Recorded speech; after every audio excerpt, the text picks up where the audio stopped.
From U.S. Cellular Field in the beautiful city, Chicago, Illinois, Comcast Sportsnet presents White Sox baseball. It's Paul Konerko, Andrew Jones, A.J. Pierzynski, and the Sox as they get set to butt heads with Hideki Matsui, Torrey Hunter, Bobby Abreu, and the Los Angeles Angels of Anaheim. Hi, everybody, and welcome. With Steve Stone, I'm Ken Harrelson. We get set to bring you the finale of this brief two-game set. As you know, in the opener last night, Johnny Danks was outstanding, as was his counterpart, Joe Saunders. But defense, once again, let Johnny Danks down. He took the loss as the Angels won it 3-2. So tonight, trying to get back on the winning track with Jake Peavy. Jake Peavy's 28 over 500 lifetime, and more important, he's won 3 games in a row. Now, the last 2 times, he's gone at least 8 innings. At no time in his entire career has he gone 3 straight games going 8 innings or more. So tonight for him might be a milestone. He's thrown the ball as well as anybody in the league. We'll see how he fares against these Angels. Ervin Santana goes to the mound for these Angels. He's 2-3 this year. Lifetime 13 games over 500. And this year he started to spot the fastball a whole lot better than he has. He's a guy who will fall in love with his slider. If he does, it gets him in trouble. So this is one game that you got to win. You got to split the series. And hopefully tonight the defense will be in evidence. All right, sit back, relax, and strap it down. White Sox baseball coming your way.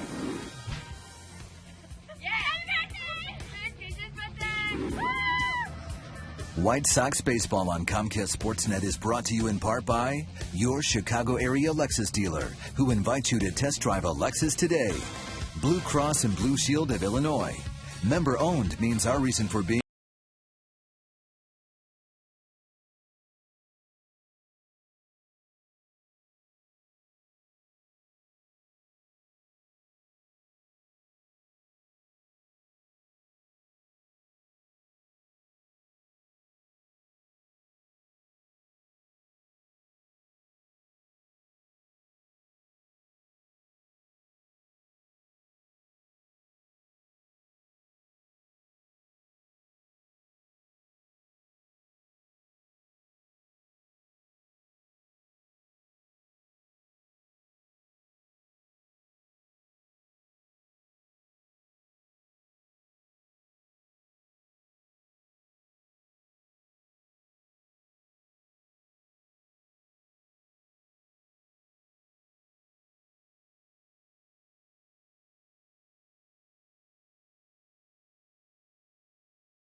You've got a wonderful program, and I know it's just starting to heat up, so tell us a little bit about it. Well, we're about to start up here in June once school is out, and we're going to be in over 100 communities around the Chicagoland and Northwest Indiana.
Rainy and damp evening, and the Angels will line up with Ibar, Kendrick, Abreu hitting third. Then it's Hunter, Morales, Matsui, Rivera, Bobby Wilson catching his first start, and Kevin Franzen hitting ninth.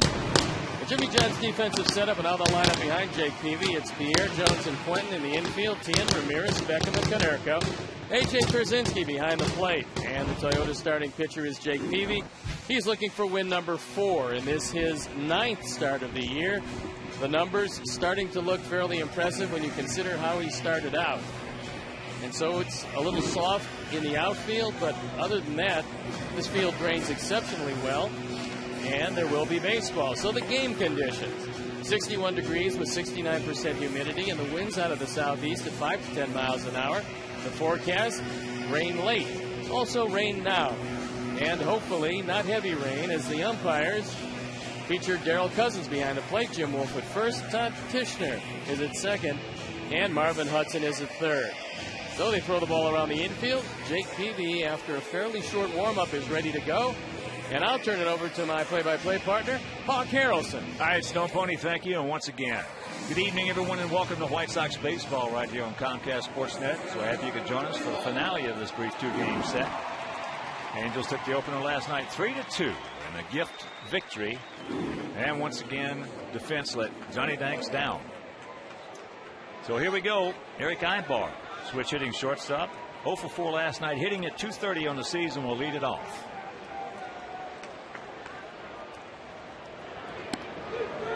First pitch, strike. And I agree. That might be the shortest warm-up I have ever seen a starting pitcher take. Well, that first fastball was 87.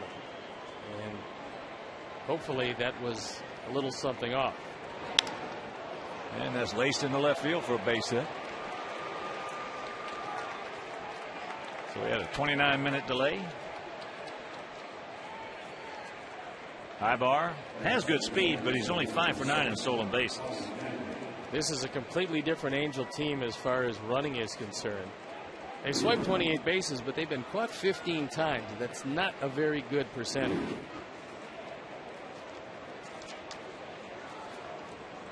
So here's Howie Kendrick, the second baseman. Takes first pitch, strike. When I talked to Mike Soch about Howie Kendrick and asked him to describe him, he said he had 320 written all over him.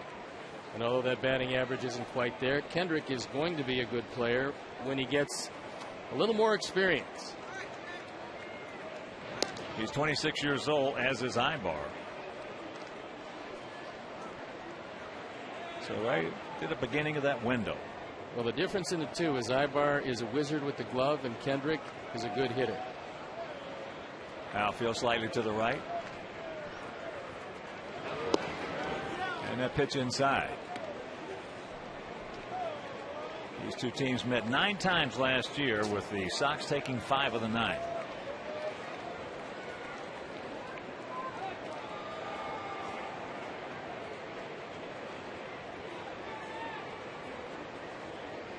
Now Jake steps off, climbs back up. Jake has a very quick move to first base. And for a right-hander, it's all quickness. For a left-hander, it's all deception. Tien. Well off the line at third. There goes Ibar. And there's a line shot base hit. So trouble brewing right here, right off the bat. You know, first and third, nobody out. Well executed hit and run. So Beckham go over to cover the vacated right side. And Howie Kendrick took it right there. Now you got to forget about the man on third.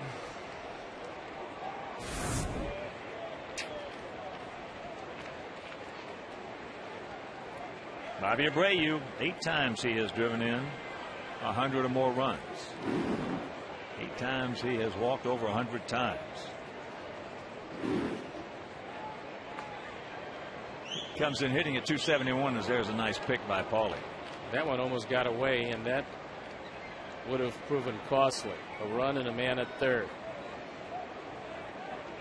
Jake trying to pick Kendrick off first base. And that ball well in front of Paul Konerko, who made a nice stop.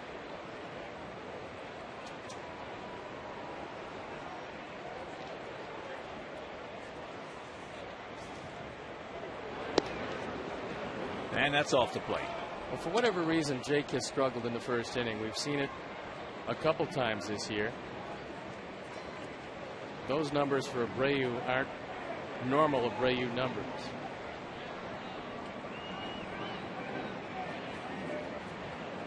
Short lead by Kendrick.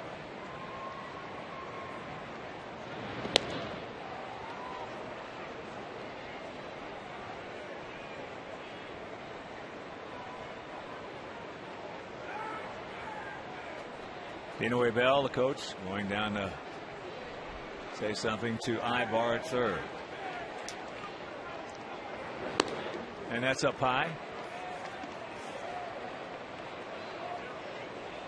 And now nobody out. Runners at the corners and Abreu with a catbird seat. Bobby Abreu is as patient and probably more patient than any of these Angels hitters. There's a strike. Now you're looking for a ground ball because Abreu, who used to be very fast, has lost a step or so. He's grounded into 3 double plays this year.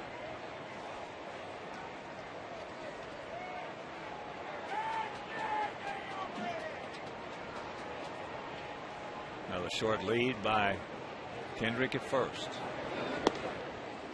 But to count 3-1 with Torii Hunter, the on-deck hitter. There's a look at the man who hit the 2-run homer.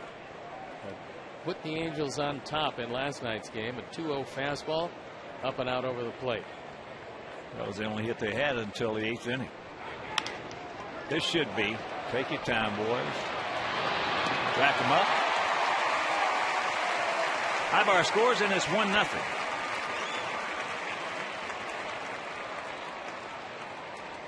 For the 4th time this year, Abreu is a double play.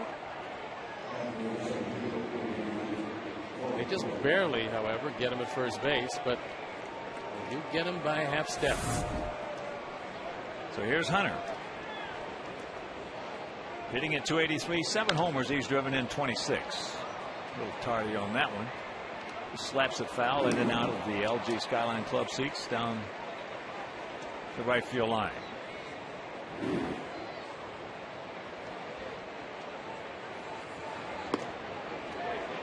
Checks it up. Not too many of these Angels have seen Jake Peavy.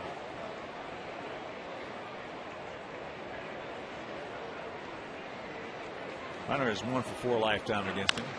And that ball hit hard into left center field. And that is going to one hop into the seats. So the 3rd hit of the inning. That's his 14th double. That was a fastball out over the plate. And you can see that AJ wanted it inside, and Jake got it up and out over the plate. This is a guy you got to be very careful with, especially with first base open, because Morales has big power from the left side. He's a switch hitter. 21 of his 29 runs batted in coming as a left-hander. If you're looking for upside on a hitter on this Angel Ball Club, this is him. He has the biggest upside of anybody in that lineup. Especially when he's swinging left-handed. He is very dangerous. Last year, 306, 34 homers.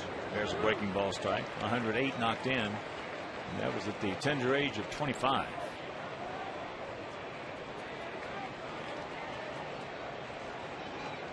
Outfield straight up.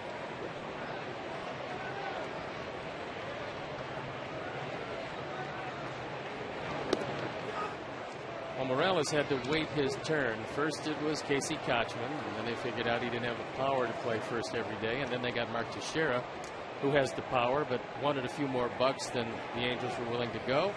And then Morales got his opportunity, and he's made the most of it. Pull a string a little bit right there. Took a little something off, and the count 2-2.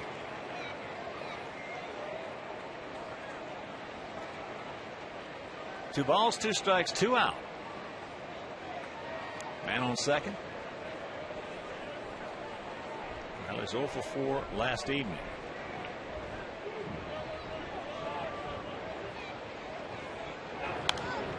And that fastball is fouled back in and out of one of the suites just above the Skyline Club seats. That one went up there with a little something on it.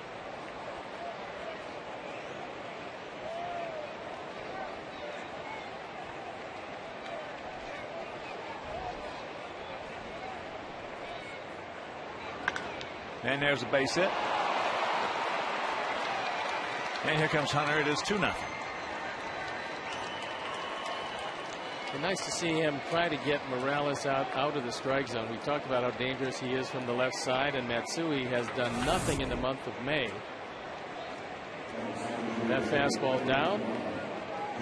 RBI number 30. 22 as a left-hand hitter. So here's Matsui hitting at .224 with 5 long ones and 19 driven in. Matsui 0 for 3 last evening.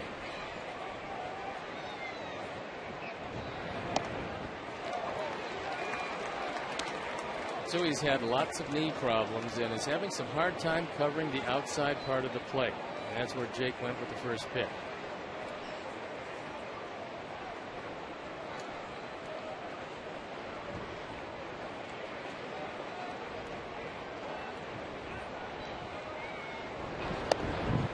And that's low.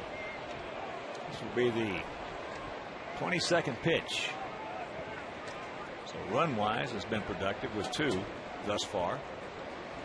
And pitch-wise has been productive for the Halos thus far. Chops that foul. I've never seen him pull off the ball like he's pulling off it right now. He'll take some bad swings and then all of a sudden in the very next one put a good swing on it and hit it out of the ballpark. But last night and tonight he is really coming off of it. Well, in talking with a few of the Angels folks, they said that they're not sure if it's a knee problem or just exactly what it is, but he's having a horrible May. He's been in the low 1s. It looks like he's protecting something with that swing, and it very well could be a knee. First 3 weeks, he was the old Matsui. Now he's just old. And that's off the plate, 2-2. 2 balls, 2 strikes to the 35-year-old veteran.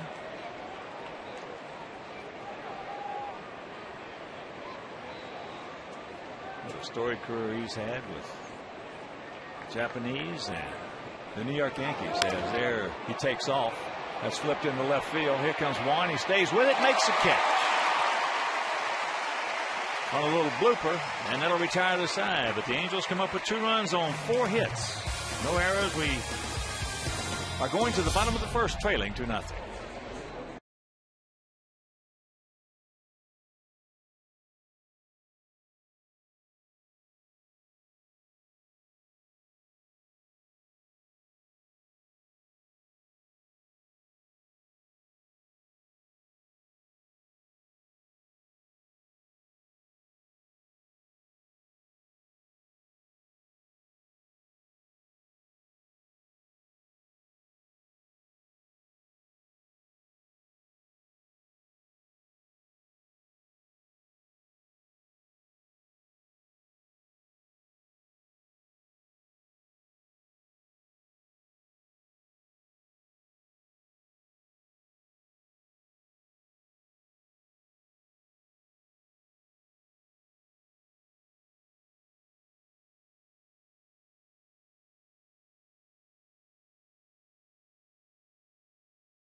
Up with Juan Pierre leading it off, and it's Brzezinski, Jones, Paul Konerko, Kotsay, Quinton, Tian, Ramirez, and Gordon Beckham. Jimmy John's defensive setup behind Urban Santana, left to right, is Rivera, Hunter, and Abreu. In the infield, Franzen, Ibar, Kendrick, and Morales. Wilson getting his first start behind the plate. And the Toyota starting pitcher is Urban Santana. On for his 9th start. ERA respectable. And he's been throwing pretty well with the fastball, but his bread and butter is that slider. And before we show you our picks to click, you at home select yours as first pitch strike to Juan Pierre. Pierre hitting at 253, no homers. He's driven in 6. Fouls that one away from the 27-year-old right-hander. Santana 6'2", 185 pounds.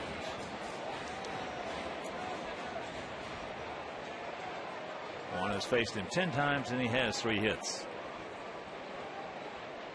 Rivera very shallow in left. There it is.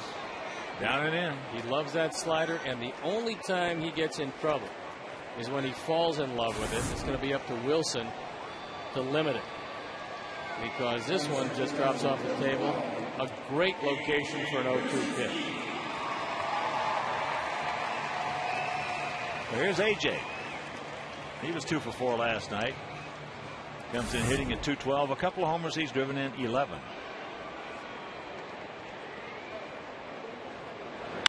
And there's a shot base hit. AJ now's going to give it a go, and they're going to get it.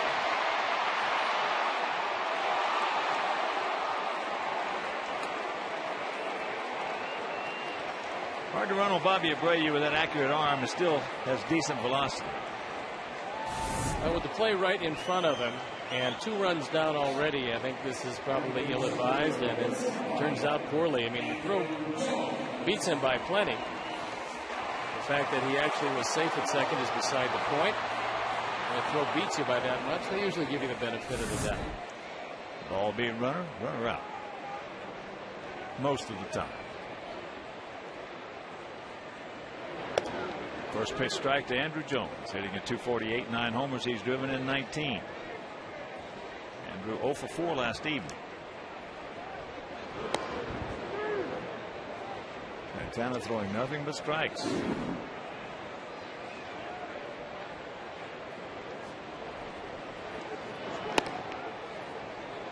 Go high. He's got a much different pace tonight. He's just getting it and throwing it. And right now, let's check out our picks to click this evening. Mangio, our director McCurdy, went with Andruw Jones. Steve's going with Alexei. And Morton, Carey, and Levy and I, we're going to go with AJ. Slider low and away. Full count.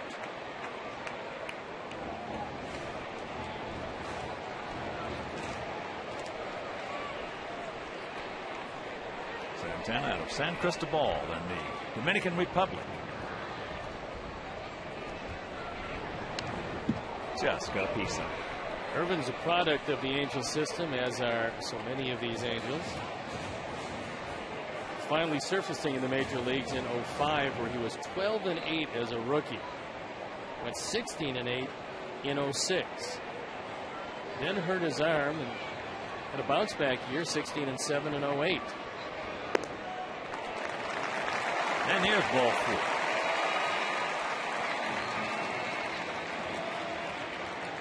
So the 2-out walk to Jones, and here comes Paulie. And Nerco hitting at 272, 14 homers. He's driven in 30.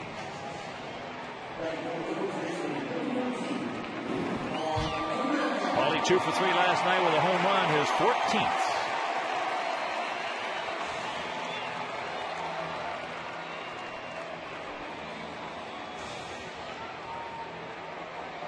He also scored our only 2 runs.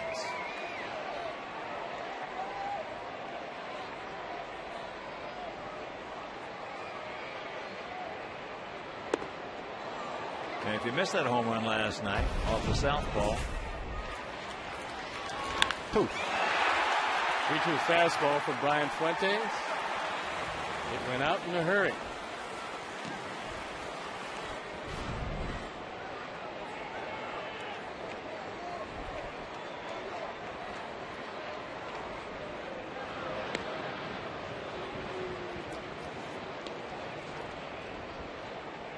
Stone 7 for 8 in stolen bases. Sox have 45. Angels have 28. Bobby Wilson is a very good catch it and throw it guy.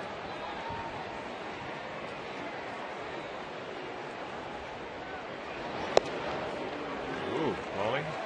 Good eye. Wilson just coming back after a stint on the disabled list. That ball misses down. Paulie leading the big leagues in home runs with those 14. And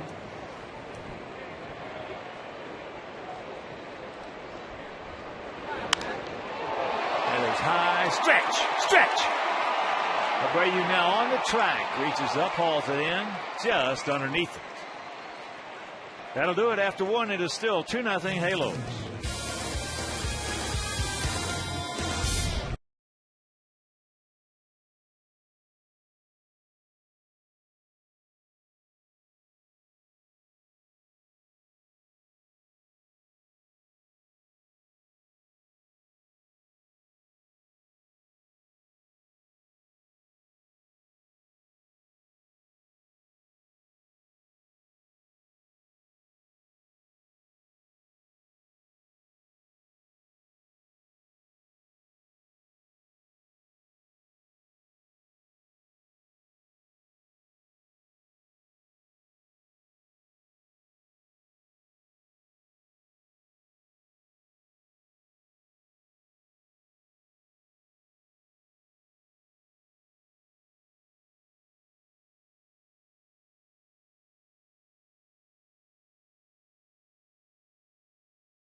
Analysis from your hometown favorites, plus locker room interviews and Coach Q's remarks. Blackhawks postgame live tomorrow night at 10, and after every playoff game on Comcast Sportsnet. 2-0 bad guys here in the top of the second. It'll be the lower third of the Angel order. Rivera, Wilson, and Franson. Kevin Franson, formerly of the San Francisco Giant. Franson takes that breaking ball low because Rivera hitting at .252, 5 homers. He's driven in 17. Rivera's had his problems against the right-handers. He's hit the left-handers pretty well. And the count 1-1. He's not going to hit that slider. That was a good one.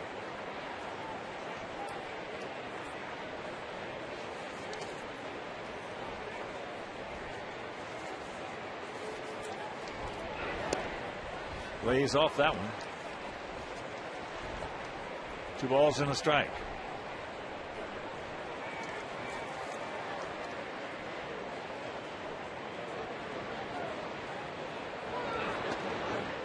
Ooh, he got a cookie right there. Couldn't pull the trigger.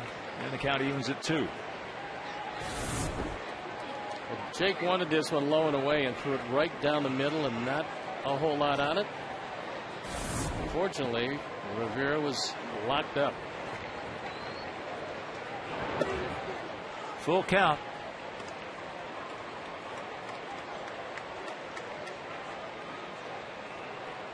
This will be the 30th pitch. Bobby Wilson in the on-deck circle. And the payoff. So the dreaded leadoff walk. Now Wilson is just coming back.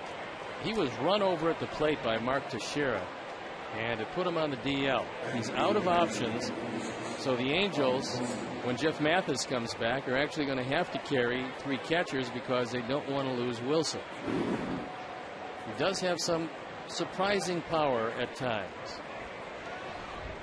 He only has 2 at-bats this year. He's 0 for 2. Takes fastball strike.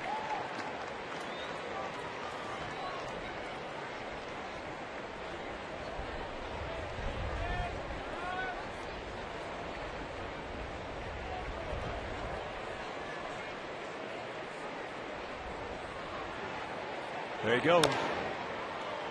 He got a bad jump. Well, that's the second time that Mike Scioscia has tried to hit and run.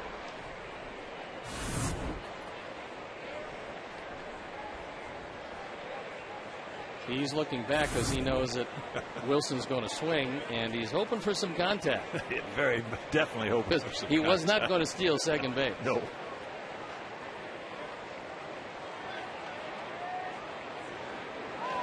Wilson's gone.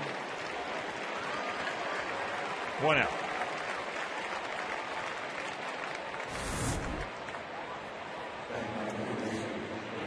Good hard slider. AJ does a nice job of blocking it, making sure it doesn't get by. Kevin Franzen picked off waivers from Boston Red Sox. Probably is here just until Mazier Izturis comes back. We saw him when he was with the Giants, and first time we saw him, he looked pretty good. Well, at one point, Hawk, they were really high on him and thought that he was going to be a terrific player, and then he had an Achilles tendon problem and was really not the same player. And eventually San Francisco got rid of him. Boston tried him, and here he is in an Angel uniform. Just a decent lead by Rivera. 1-0 the count. Ransom has been to the plate 6 times in uniform, and he has 3 hits. Tino Ebel goes through his set of signs.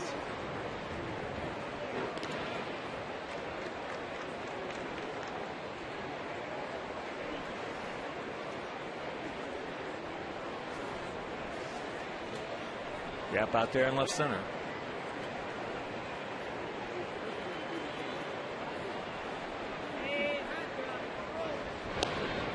And you can organize a group outing of 20 or more guests. Purchase a block of tickets or enhance your outing with one of 6 great party areas. The more tickets you order, the more money you save. Just call 312-674-1000 or visit whitesox.com.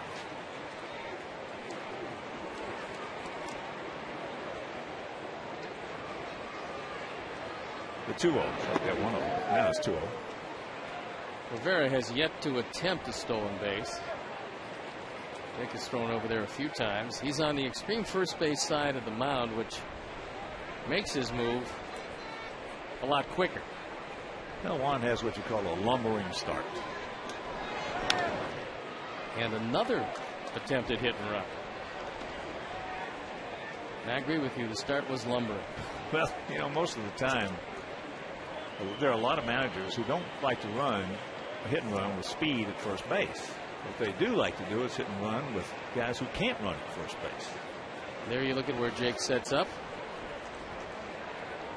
Very good angle for that slider away from the right-hander and into the left-hander. Makes it a little more difficult inside part of the plate. Good strike on the outside corner.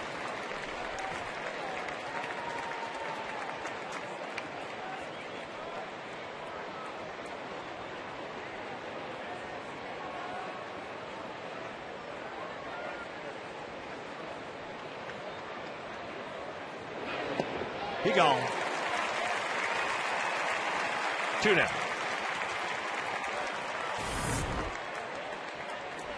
Second strikeout of the inning, and it's a slider. Just kind of dips at the end. And you see Franzen well out in front of him. So here's Ibar, the leadoff hitter, who singled and scored last inning.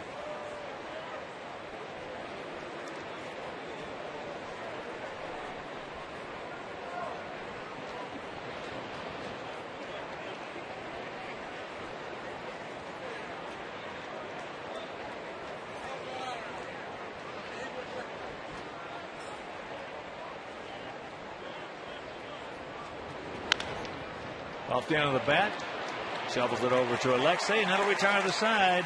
Nothing across after an inning and a half. 2-0 Angels.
Santana.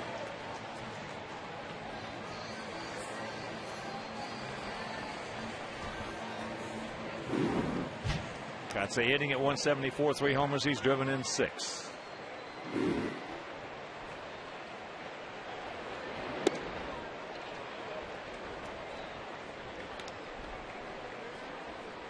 Kotsay's faced Santana more than any other of the White Sox hitters and had a whole lot of luck with him. And the count 2-0. Yeah, you get a lot of pitchers who have a good slider, whether they be right-handed or left-handed. Count 3-0, don't help him out. And what they have penchant for is the right-handed pitcher with a good slider to the left-handed hitter. There's a strike. Take that left kneecap off. And vice versa, left-handed pitcher to the right-handed hitter. The right kneecap. We went to a 3-1 slider, which is a little unusual, but he threw a good one. And the payoff. Slaps that one hard, foul. Sox way back when had a left-hander named Gary Peters, who was just a terrific pitcher, had a terrific slider. And after I faced him a few times, from then on out, that's fouled back. When he pitched against us, I went to the plate with a basketball knee guard on my right knee because he was trying to take it off. Well, that was like Ron Guidry in his heyday, Dave Righetti, Steve Carlton, a good back foot slider. Tore up the legs of right-hand hitters. Payoff. And there's ball 4. So the leadoff walk. And that'll bring up Carlos Quentin.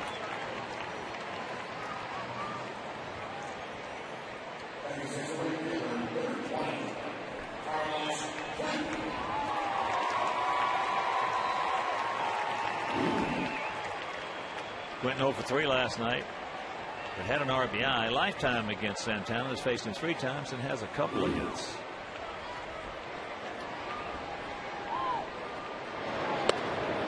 Slider strike. The infield back all the way around. And a ground ball. Mark is going to have to get a good jump and try to break up 2.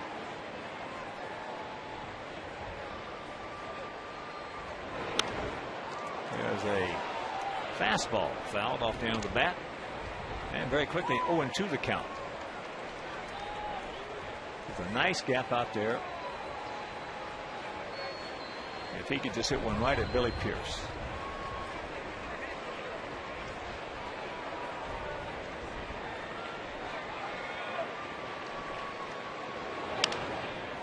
Slowly hit. And they turn it.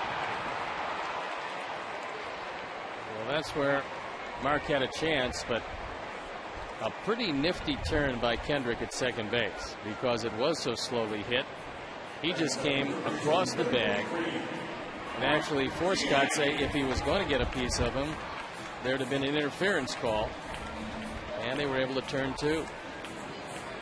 And that'll bring up Mark Teahen, hitting at 221, a couple of homers. He's driven in 7. Takes that fastball high.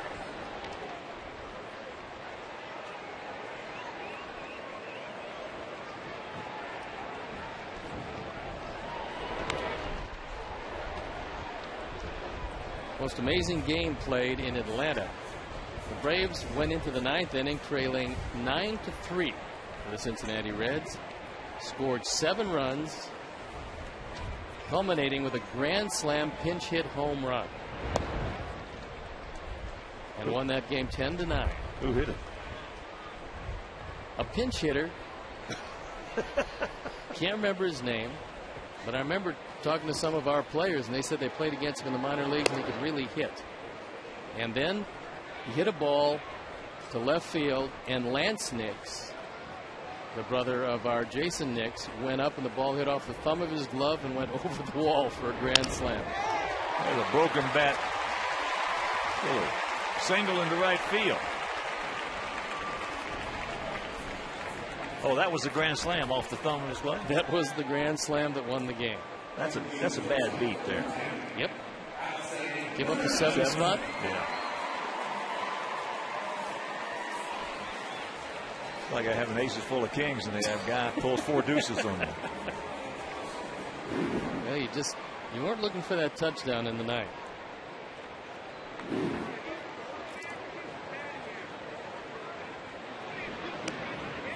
Alexei hitting at .227, a couple of homers. He's driven in 14. Alexei 0 for 4 last night, but lifetime against Santana is 3 for 5.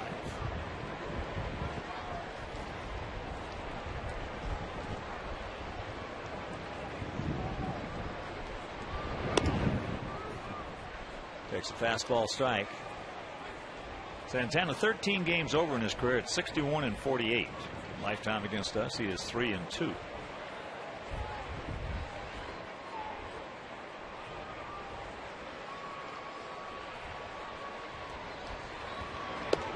And slider, good check right there. He did not go. Jim Wolf, probably the best arm of any umpire in Major League Baseball. Well, his brother has pretty good arm too. Randy. Oh, he throws harder than Randy. Pitching for Milwaukee. There's no question about that. There you got a slider over a good hitting part of the hitting zone right there, and Alexei just couldn't do anything with it. This is not where he wanted the slider, but sometimes a backup slider is very effective. 2 out and a 1-2.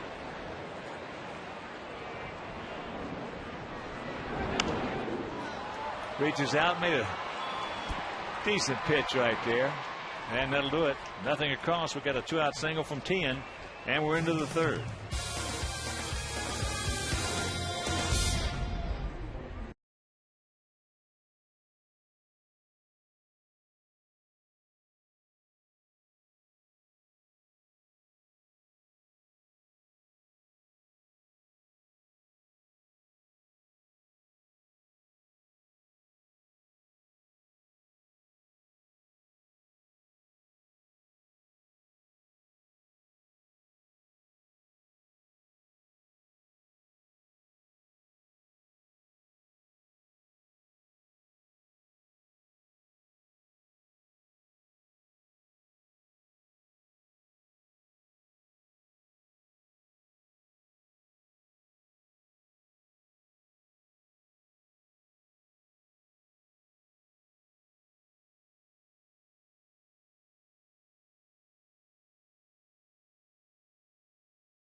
First pitch to Howie Kendrick.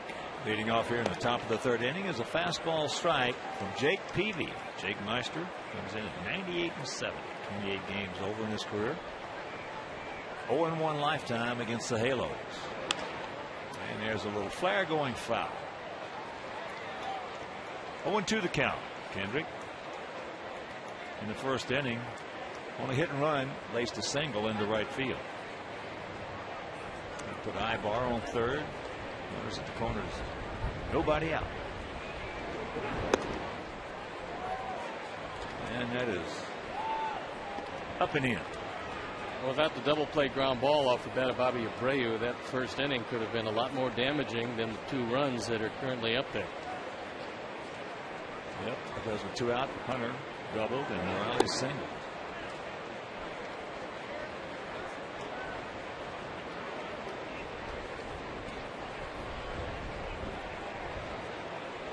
Outfield, straight up. Checks it up. He did not go. So he had him 0-2. It is now 3-2. Going to be the 45th pitch. Nobody out here in the third. Getting the over breaking ball right there. And that's out number 1.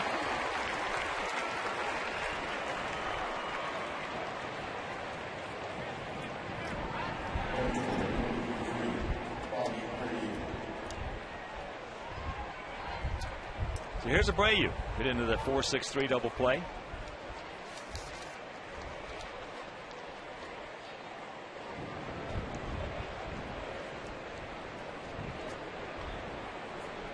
Bobby Abreu.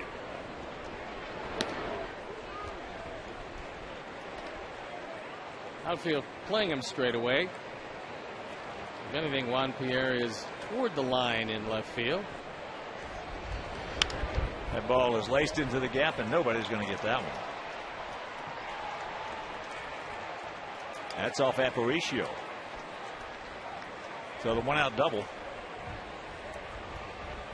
Fortunately,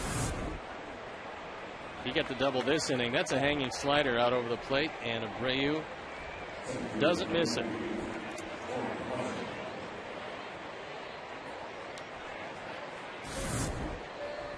And that'll bring up Torrey Hunter.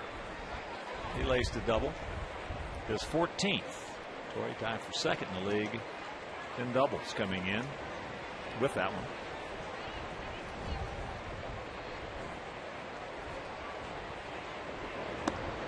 Takes a sinker.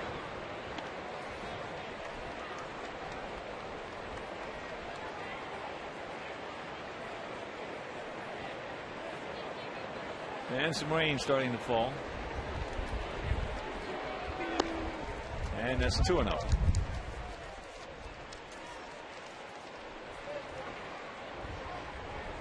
That rain starting to come down pretty insistently. And it counts 3-0. Jake just looks in at Darrell Cousins. 50 pitch mark. There's 1 out here in the 3rd inning. There's 1.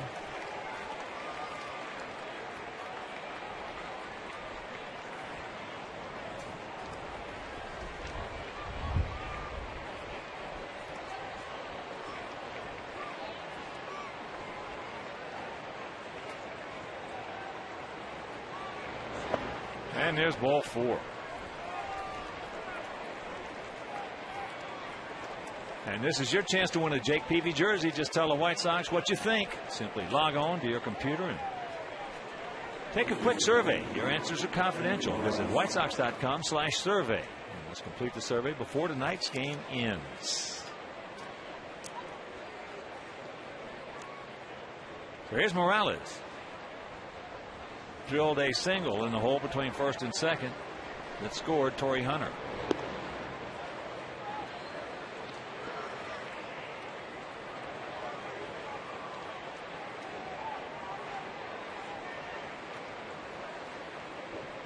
He's tied with Paul Konerko at 30 runs driven in.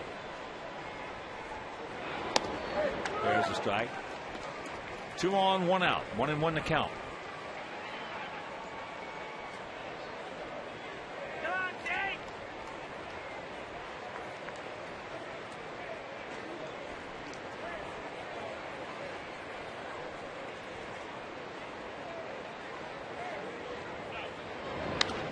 And there's another base hit, almost a blueprint of the first one.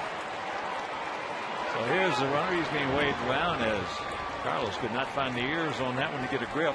And it's a 3-0 as Abreu scores. 3-0. Halos. Hunter in the 3rd. RBI number 31. That was a changeup, but it was down, and Morales lights the ball down. No chance at all for Paulie. And no chance for Carlos Quentin. That'll bring up the DH Matsui, who hit a little looper into left field that Juan Pierre made a nice running catch on. in the inning.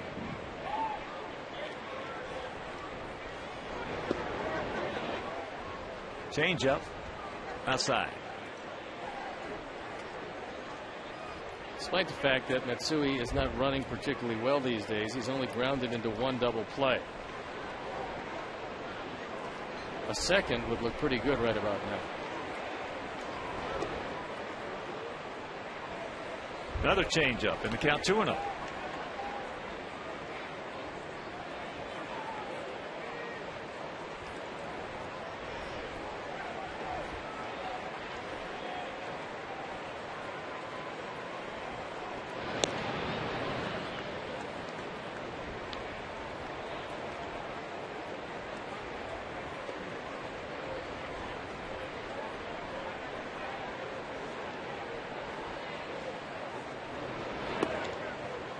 And the count 3-0.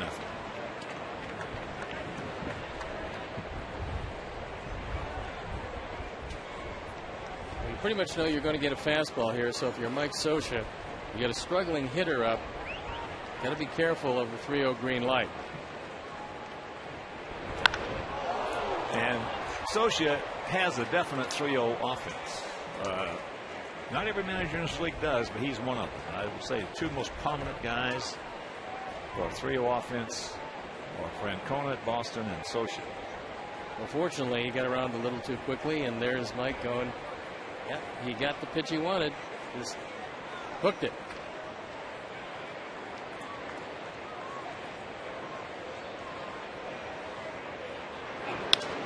And that's popped up into left field. Torrey Hunter's tagging. Here he comes. They're going to run on one. He scores. That throw should have been into second base because there was no way Juan Pierre was going to throw out Torrey Hunter. And Morales, just reading where the throw was going, took off into second. Now he's in scoring position. That's just a mental mistake.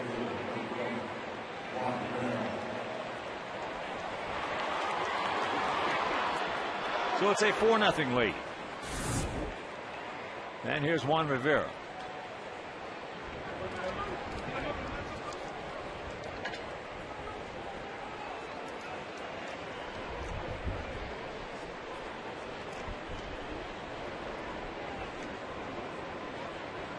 Walker's come around to score, and there's ball one. Steve told you earlier that his last 3 starts, he's gone at least 8 innings. He's never done that before in his career. Last 2 starts, I should say. He was going tonight to try to do that, and still might. Well, he's going to have to tighten up the pitch count. Well, he's going to have to get the deep pockets and the short arms. Really tighten it up. Yep. A lot of pitches so far. That was 62, and we're in the 3rd. I don't think 8 is in his future. No, not tonight. It's not.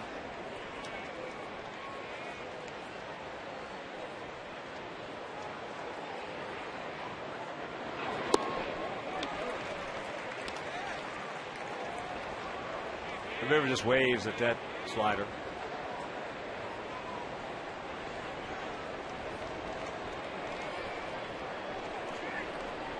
Two out, 2 balls, 2 strikes. Game 2 of this brief 2-game set.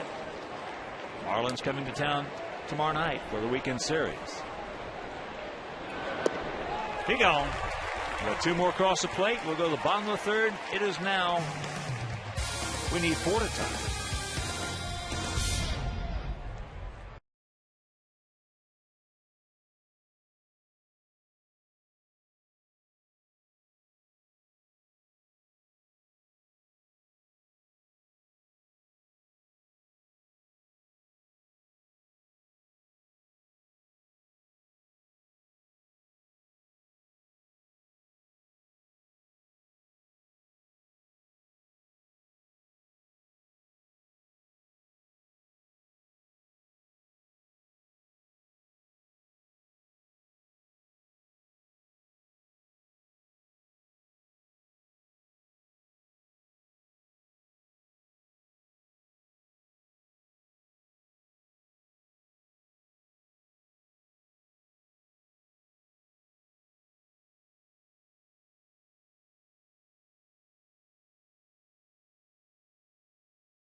130 career starts, all for the same manager.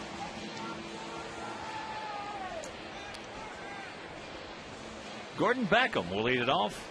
It is a 4-0 Los Angeles lead. Beckham comes in hitting at 185, a homer. He's driven in 6. Takes the fastball right there.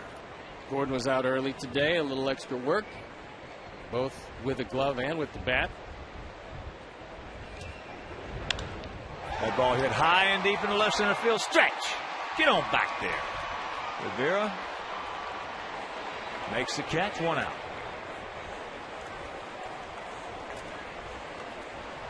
And you can visit the official online shop of the White Sox. Browse the largest selection of official gear, including the latest apparel, nostalgic memorabilia, and authentic classics for the whole family. Get your gear from the official source. Shop at www.whitesox.com. Talk with Juan Pierre about that great bunt he made last night. He said he went up there with the idea of bunting it to third, but when he saw that Wood was playing in and kind of angled, he bunted it right at the shortstop, because he had seen Ibar moving early to second base and knew that if he could just get it by Wood, it was a base hit, and that's exactly what happened. It was well executed. Outfield swung well around to the left, and there's a little chop or 2 hop. Morales has got him 2 down.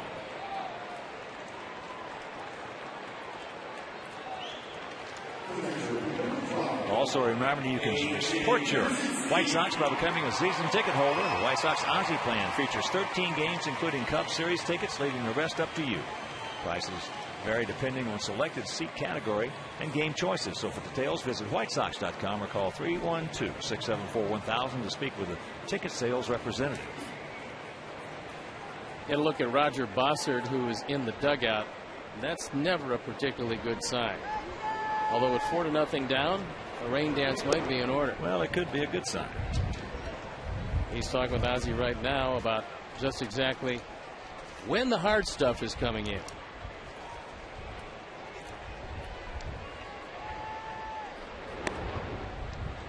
Couple of breaking balls in the count, 2-0. AJ, who laced a single in the right center field, then tried to stretch it into a double and was thrown out by Abreu.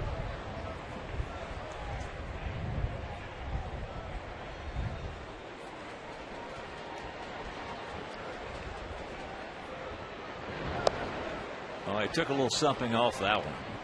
Had him way out in front. Boy, when they change speeds on one of their definitive pitches. Well, on 2-0, that's tough.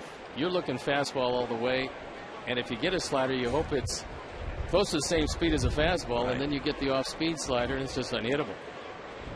Just don't see that many guys changing speeds on their breaking stuff. And my partner, Stone Pony, did. Had no choice, Hawk. He had a 67-mile-an-hour curveball and a 40-mile-an-hour fastball. That would have been a scoop. I was able to get it to the plate, but I didn't want you to hit it. I wanted to show it to you and let you hit the curveball. Here's the 2-2. Andrew Jones on deck.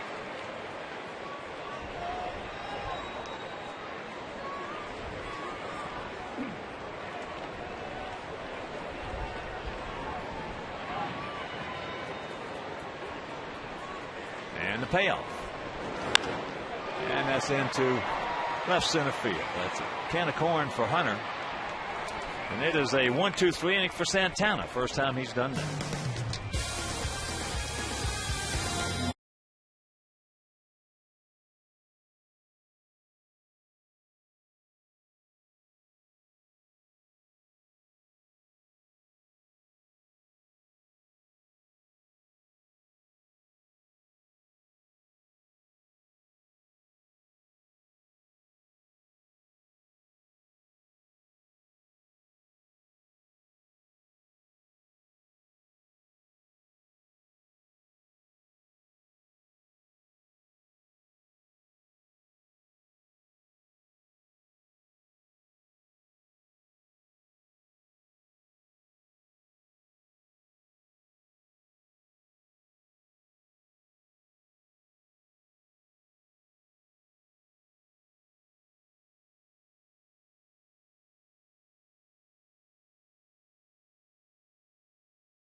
Is brought to you by the fourth meal from Taco Bell.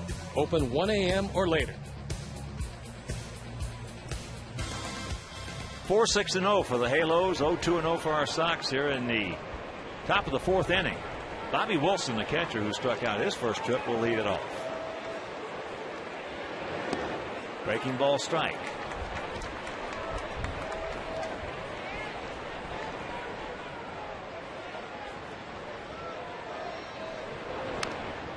And the count 0-2, and a reminder, enjoy a day here at beautiful US Cellular Field with your family and friends. Individual tickets are on sale right now.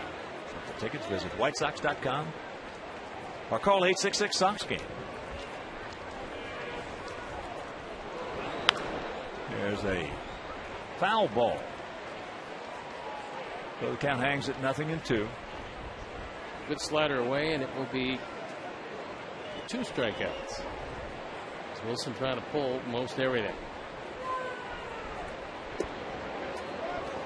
Laid off of it. Outfield. Straight up. My change. There he goes. He gone.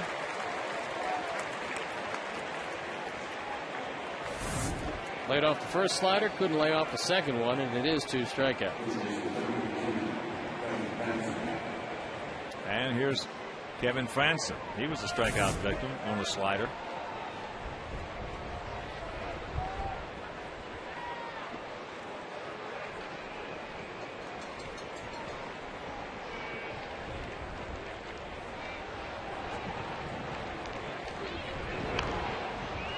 There's the bunt. And he's out. AJ pointed that he was in fair territory. Franson can't believe it. Scioscia is going to argue. And for the most part, what he's saying is, why don't you get some help from someone looking in at the play?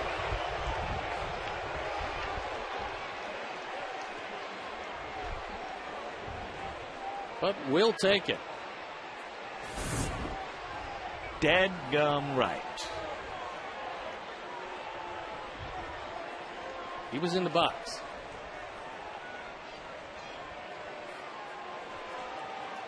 But AJ alertly pointing toward the baseball, saying the baseball is out of the box. Well, he's going to ask the first base umpire, Jim Wolf. Now, I like this. I mean, the object is to get the play right. So he's asked. Scioscia wanted him to ask. He asked, and Mike loses the appeal.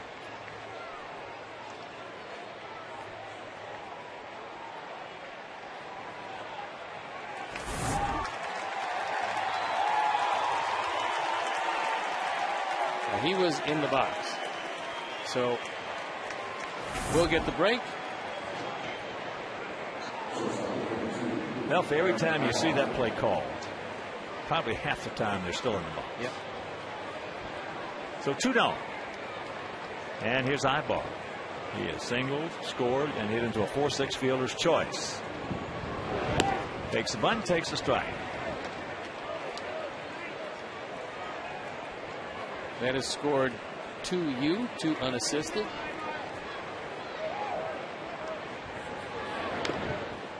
And that's fouled away. It's Sunday, May 23rd, 1:05, Sox versus the Marlins. First 10,000 children 13 and under will receive White Sox youth jerseys presented by Pepsi. For tickets, call 866-SOX-GAME or visit whitesox.com.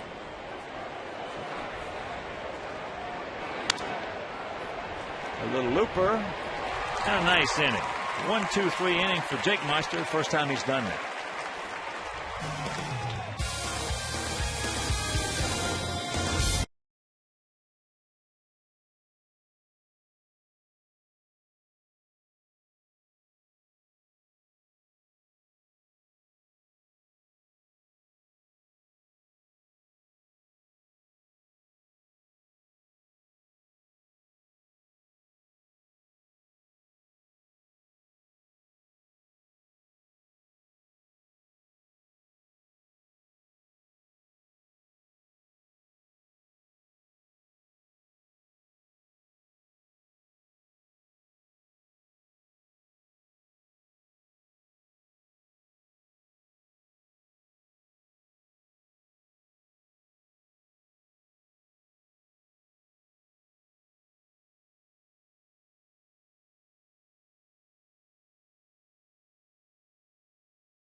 Ensuing answer, who's the only current starting pitcher in Major League Baseball with at least 130 career starts, all for the same manager.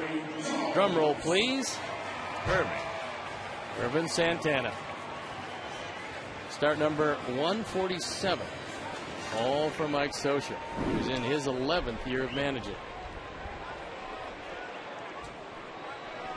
Andruw Jones walked his first trip. Takes a breaking ball strike. Andruw 2 for 4 lifetime off Santana, and both hits left the premises. Could not check it up, in the count 0-2.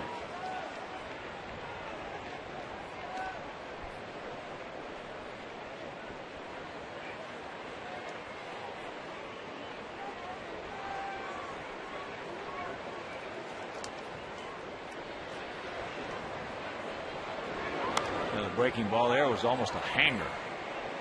Well, it gets a little more difficult because the rain is coming down, and it's coming down fairly hard. Well, we got to do one or two things. We either got to score 4 runs or more, or we got to find some way to stop the rain. Or a couple of hanging breaking balls from wet fingers go out of the yard. High pop up.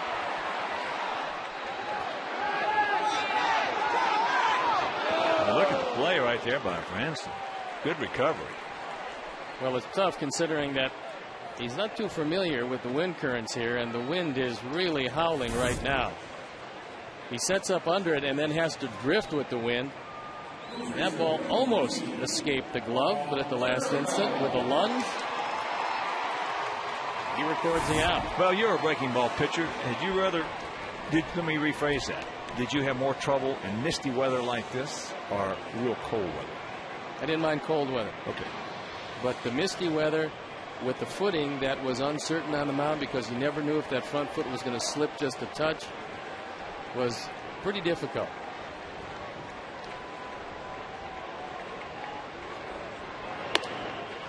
Of course, some of my dear friends told me that if you use clear pine tar, you can actually get a better grip on the ball. Well, personally, I wouldn't know from experience, but a lot of guys I played with said that. Well, it didn't hurt to use the Pine Tar Plus, have 6-inch fingers like you got. Well, there's something to that also. That's a double dipper right there. But that was only my right hand.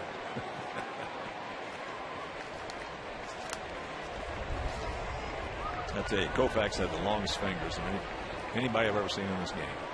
That's why he could spin that curveball and get so much rotation on it. And it looked like it dropped from the sky. Well, you could hear it. You could hear his. You could hear Sam McDowell's. You could hear Sad Sam Jones. You could hear Camilo Pascual's. Paulie checks it up.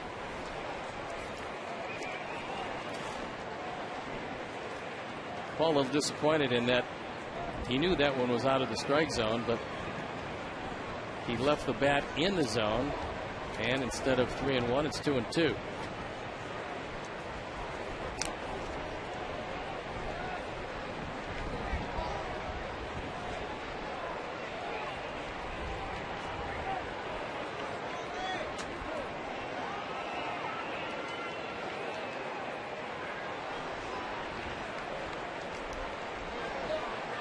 Cousins straightening things out.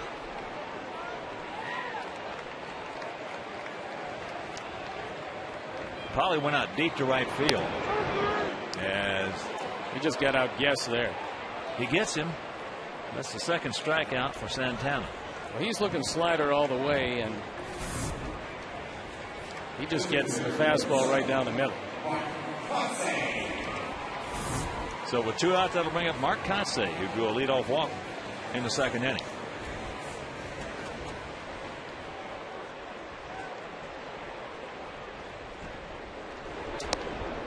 First pitch strike.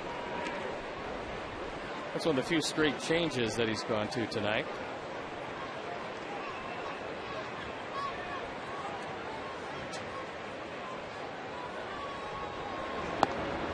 Checks it up. Yeah, and he gave it away a little bit with that motion.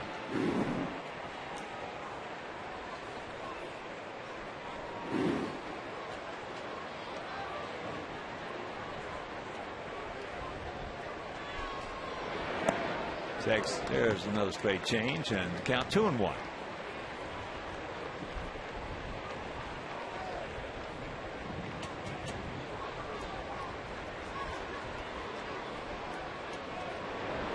Breaking ball.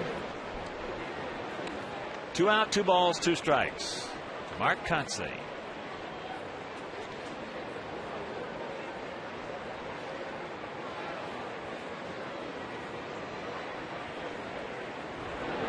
That ball ripped into right field. That's a base hit.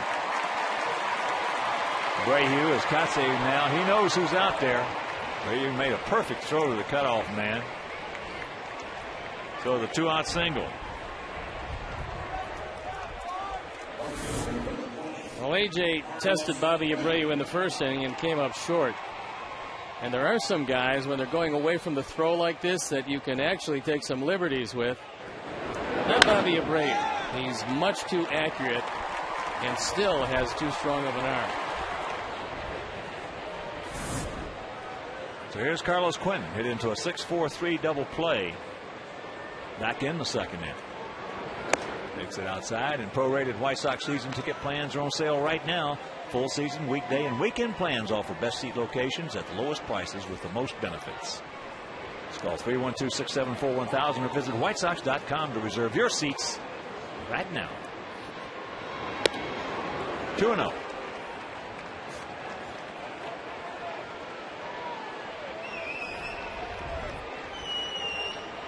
Santana trying to get some of that clay out of his spikes.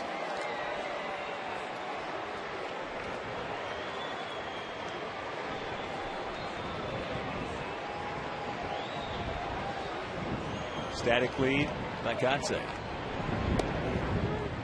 Slider checks it up and takes the strike. You can tell what pitch he feels is his best, because on 2-0 a few different times he's gone to the slider instead of the fastball, and he's gotten him over for strikes.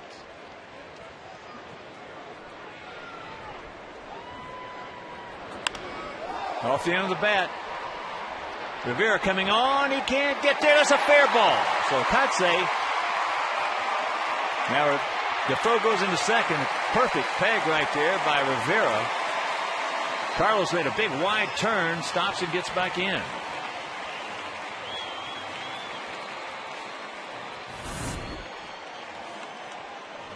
Carlos gets it off the end of the bat in a perfect spot. Now he has to really put on the brakes or he's going to be out at first base. A good pick by Morales at first. You see Carlos having to hustle back in a hurry. So now runners at the corners with 2 out. First time we have had a man to third base.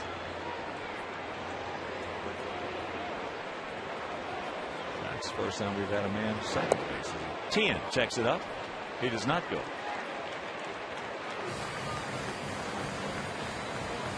The Angels like to play Morales off the bag so we can get a little better angle on a ground ball.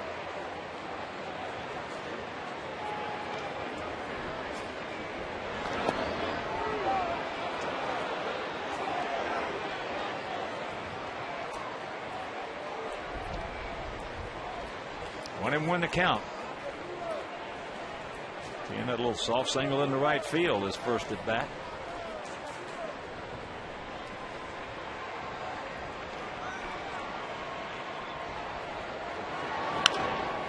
And that's high into right center field. Torrey Hunter. Now Abreu calls for it. Now Torrey calls for it. Makes the catch. Sox have a mile threat. Can't score.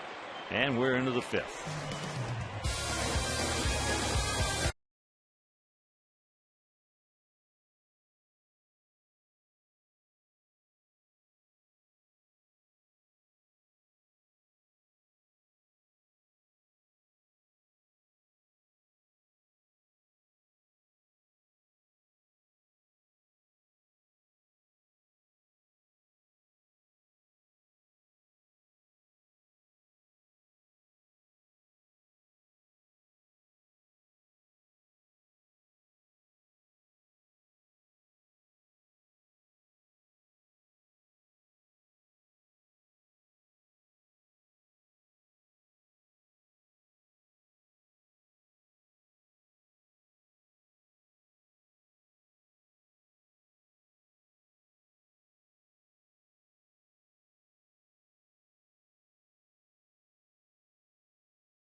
93695. And if you are the 500 texter, you could win $5 footlong subs from Subway. Try that spicy Italian. The meatball sub. Spicy Italian. Well, you're looking for health. I'm looking for substance. Meatballs. My partner is addicted to ground beef. Yep, you can pretty much shape it any way you want it. It doesn't make any difference. He's going to eat it. 4-0 bad guys and a 2-0 count to Howie Kendrick leading off here in the top of the 5th inning. He's 1 for 2.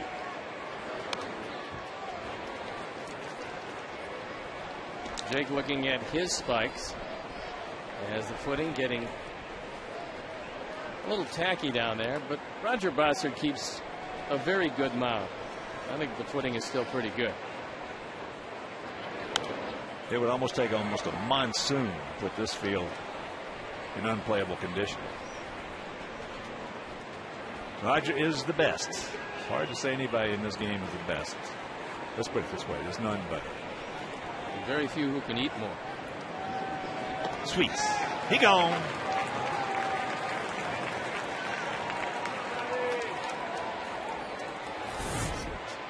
Jake just pours the fastball right by him. And the way Kendrick was a little tardy on this, you'd think he was at least thinking about a slider. He didn't get it.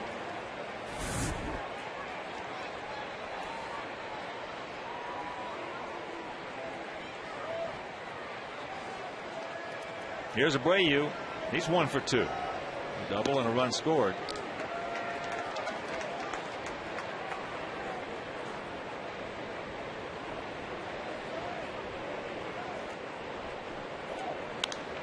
High in the right field. Carlos Quentin. Wynn bringing it back in. Makes the catch. Out number 2. Javi Abreu wound up with a terrific career as a member of the Philadelphia Phillies after starting with the Houston Astros, because Tampa Bay Devil Rays at the time could not live without Kevin Stocker. That one didn't work out very well for them.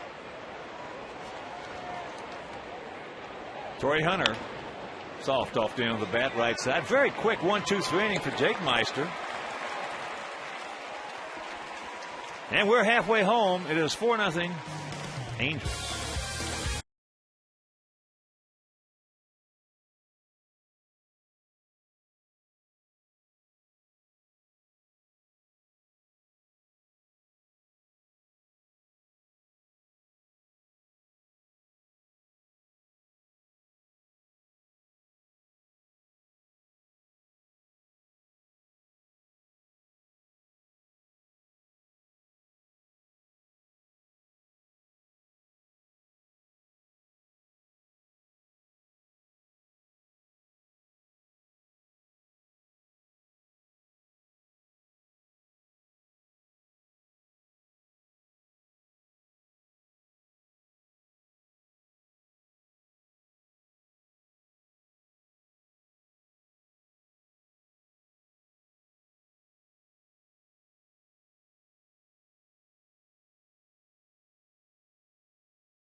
Go Blackhawks. Mercy.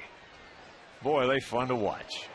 First pitch to Alexei. Tries to bunt it. Fouls it off. 4-6-0 for them. 0-4-0 for us. here in the bottom of the fifth inning as that rain just a few seconds ago was falling hard. Now subsided a little bit.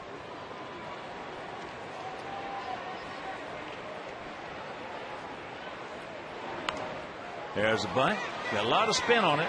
Handled nicely by Franson. Throws it away. So now Alexei's going to turn it on. He's going to go into third. That should be a single and a two-base throwing error. With a wet infield, if you can lay the bunt down, it becomes very difficult to handle the baseball.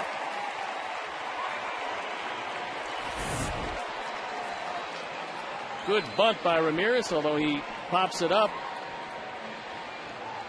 Franzen throws it not all that wide of the bag, but wide enough. And Alexei seeing the play and knowing that Abreu can't get to it, goes all the way to third. So a promising start to the fifth. And here's Beckham. Off the end of the bat. Shortstop's only play is going to be to first base. A high throw, but they put it on him. So Alexei scores, and we get on the board.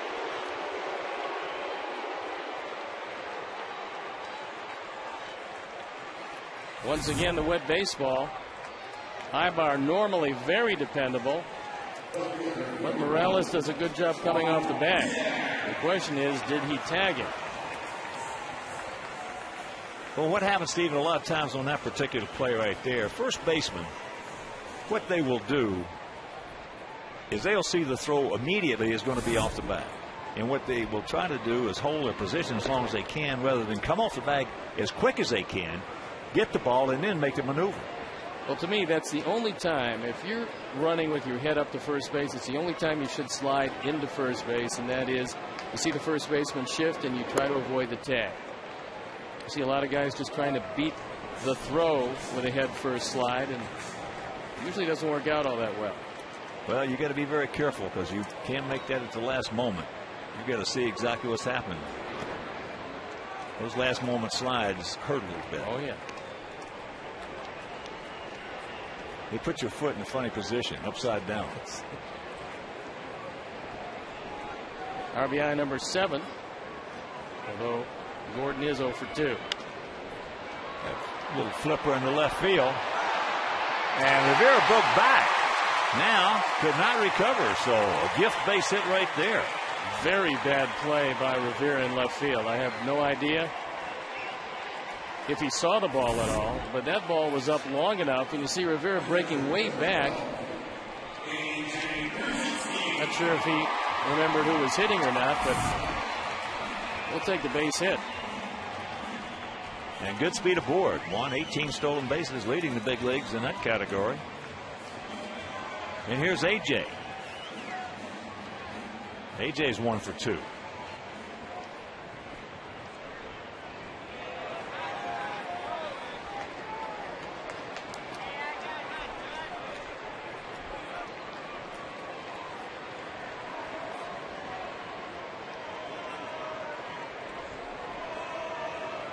Footing a little heavy in the infield, and you've got a pretty good catch it and throw it guy in Wilson behind the plate. That ball into right field. That's kind of corn for Abreu. So 2 down. And you can enter the Gordon Beckham sweepstakes presented by Remington for the chance to win 4 Diamond Suite tickets to the July 5th game against the Angels. That's an opportunity also to throw out the ceremonial first pitch and a pregame photo with Gordon Beckham. So visit WhiteSox.com for more details.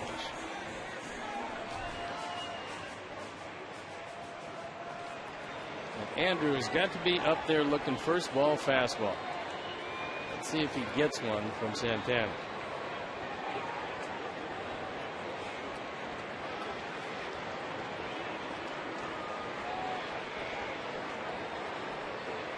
Big gap out there in right center field.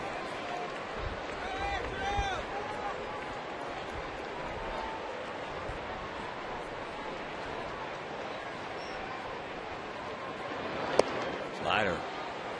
And a good one.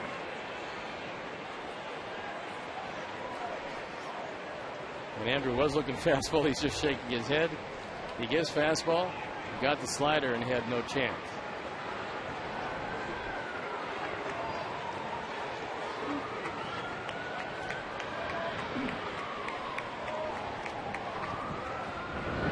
There's the fastball, and this foul straight back.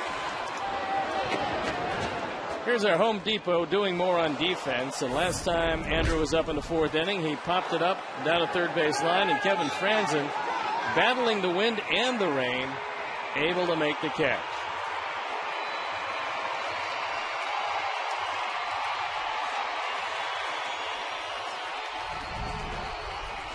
Oh, 0-2 the count to Andrew.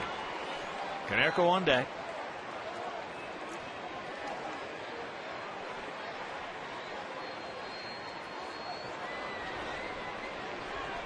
Wilson to the outside.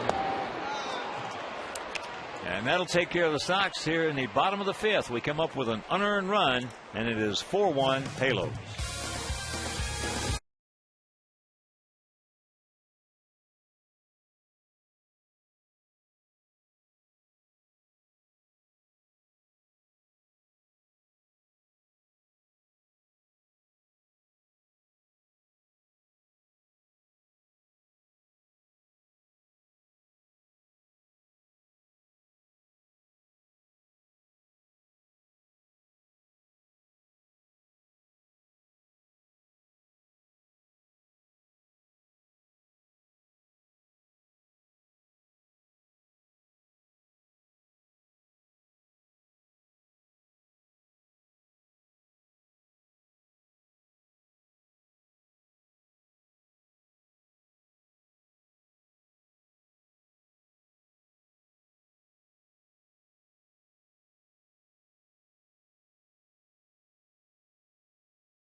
Comcast Sportsnet White Sox game replays on demand with Xfinity TV from Comcast. Don't miss the action. Call 1-800-XFINITY today.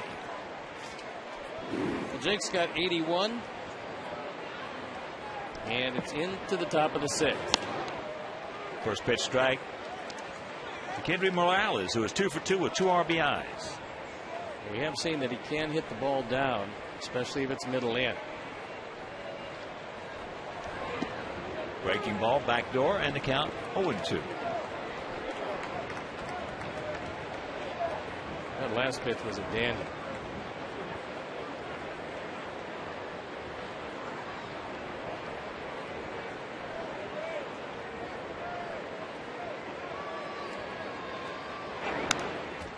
Whoa, he was all over that one. Fastball up. Well, AJ called for a fastball up and out of the zone. See where the target is? Fouled straight back.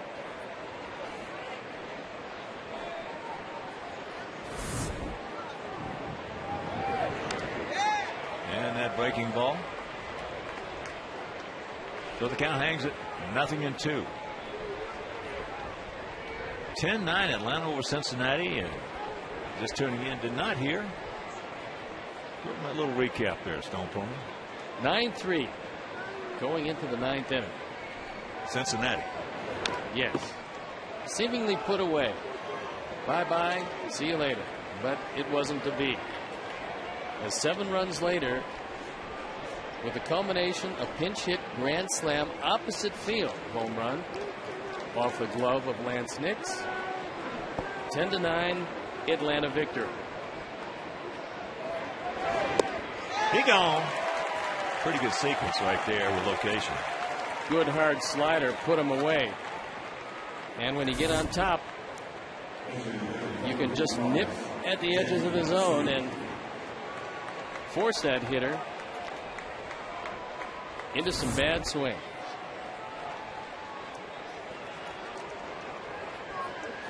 Backdoor breaking ball and then a front door breaking ball again. Not in it. Matsui 0 for 1 with a sacrifice fly. Picked up his 20th RBI.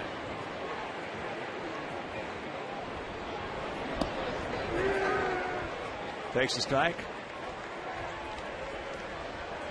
1-1 to the 35-year-old. Outstanding clutch hitter. And there's a strike.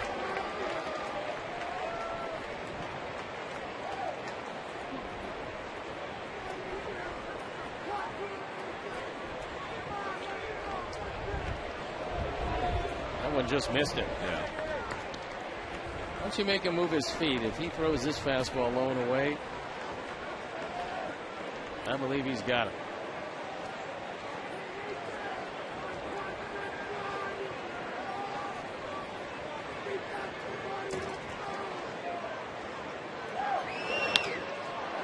And there's a base hit. Just reaches out and pokes it. That time he defended that fastball away. That was a good pitch by Jake. Didn't get the out. AJ wants it away. Jake actually gets it right where he wanted to throw it, but Matsui somehow stays with it enough to drive it through the left side. Well, he was a big man on campus over there when he was with the Yomiuri Giants. There's no doubt. Godzilla was his nickname, and we did. Wimpy and I did that one World Series of tape. As here is Rivera, who has walked and struck out. But he just put up some awesome numbers, and they only played 140 games over there. One year, it was last year, he had 50 home runs in 140 games. That's a nice year. 42, 36, 42. The ball way back. Well, that high fastball went a long way because we've seen the wind bat down just about everything here tonight. But not that one. 6th home run, 18th and 19th driven in. And it's a 6-1 game.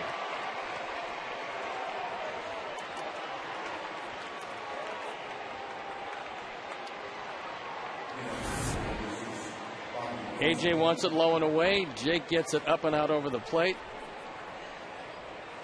And a very short, quick swing by Rivera. And here's Wilson. Takes first pitch, fastball, strike.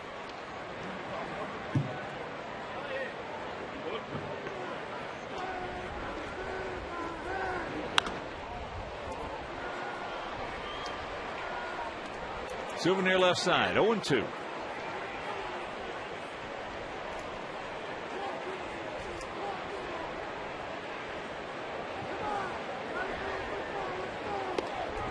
He gone. He knew it. He got the hat trick.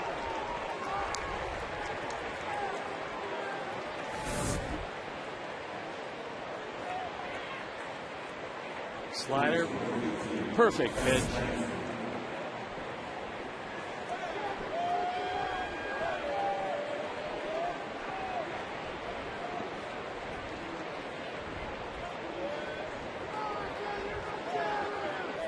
So here's Franson. He's 0 for 2.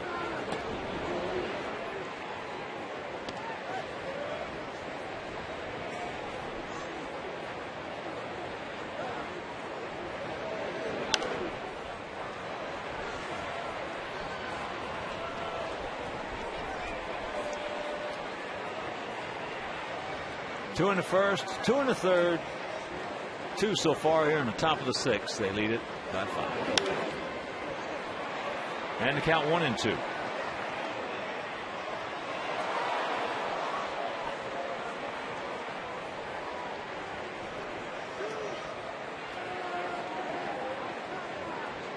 Now, time is called. Randy Williams getting ready in the pen. as Jake about ready to make pitch 102. Down by 5.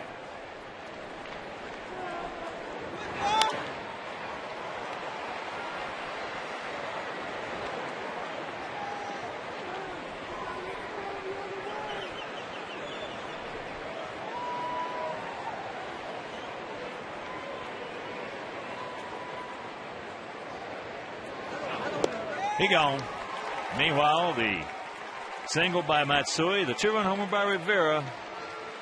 We go to the bottom of the 6th. Not good.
Action Live. Text playoffs to B-Hawks. That's 242-957 to join Blackhawks Mobile and be entered to win a pair of tickets when the Blackhawks take on the San Jose Sharks in Game 4 of the Western Conference Finals this Sunday. That's playoffs to 242-957. No purchase necessary and message and data rates apply. Go Hawks! Yes. Well, Game 2, they were tenacious. Pretty good. Paulie. That greeting tomorrow night is going to be something.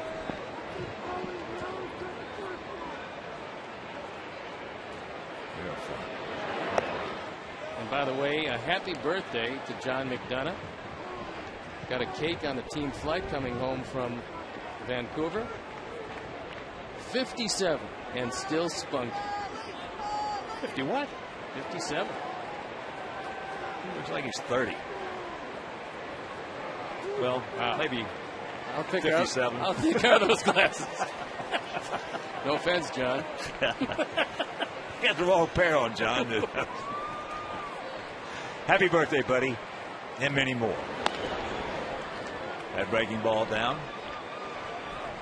Well, I got a chance to see one this year, and had a chance to talk to both John and Jay Blunk. Doing a great job over there. What an exciting team. As he gets him on a bad breaking ball, low and away.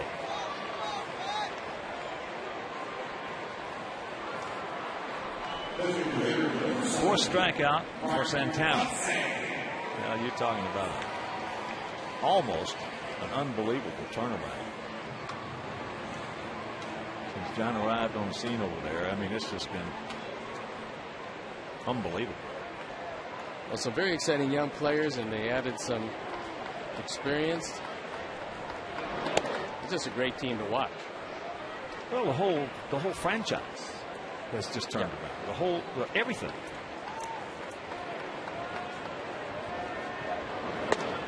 Katse takes it upstairs. He has walked and he has singled.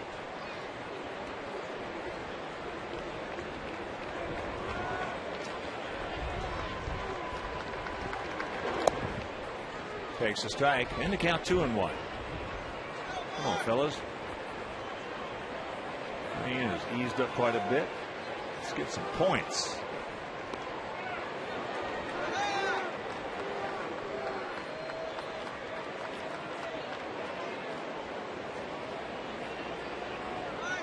Pitch number 85 for Santana. And that's ball 4. I say with his second walk, third issued by Santana, and here comes Quentin. Carlos 1 for 2, hit into a 6-4-3 double play, and then looped one for a single in the 4th.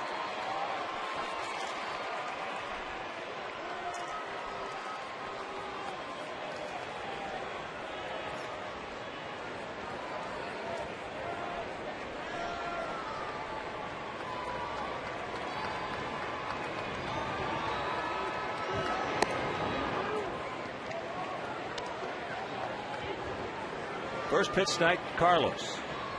Martin on deck.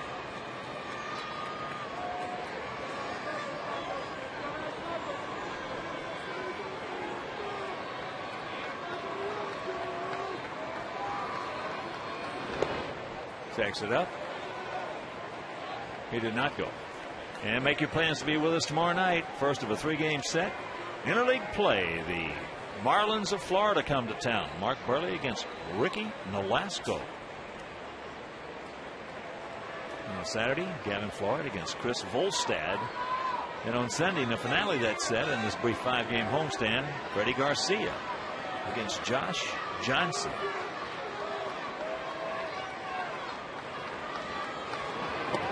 Oh, you got a good one. Couldn't do anything with it. Now, Nolasco is 4-2.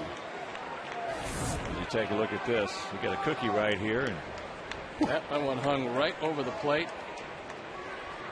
Nolasco's pretty good. Josh Johnson is one of the best pitchers in the National League. Well, he's 4-1 with a 2.68 ERA. He can be overwhelming.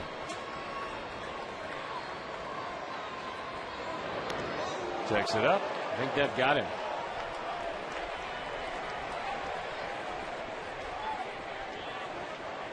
And he says, go to first base. And here comes Socia.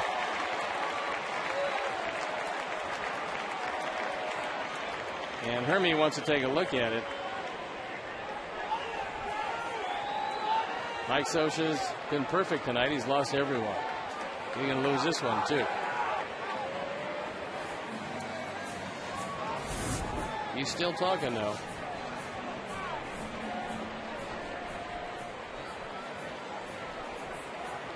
Now, Carlos, he hits himself most of the time. The way he turns into the ball.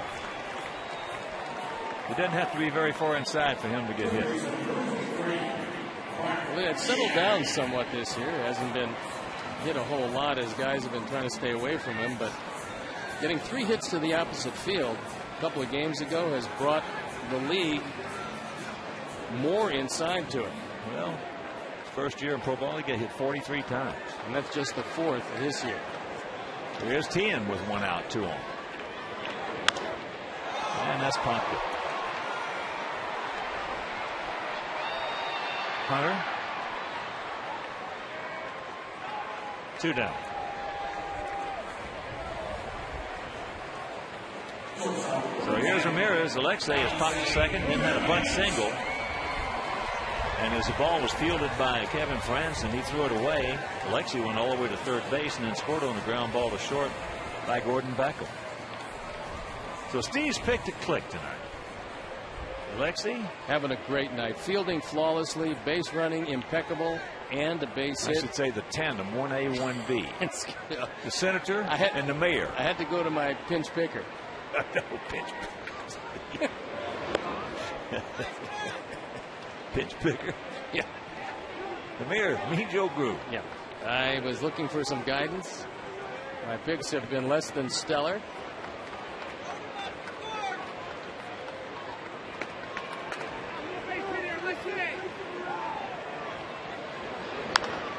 That's off the end of the bat, popped up. And that wind is controlled by Howie Kendrick.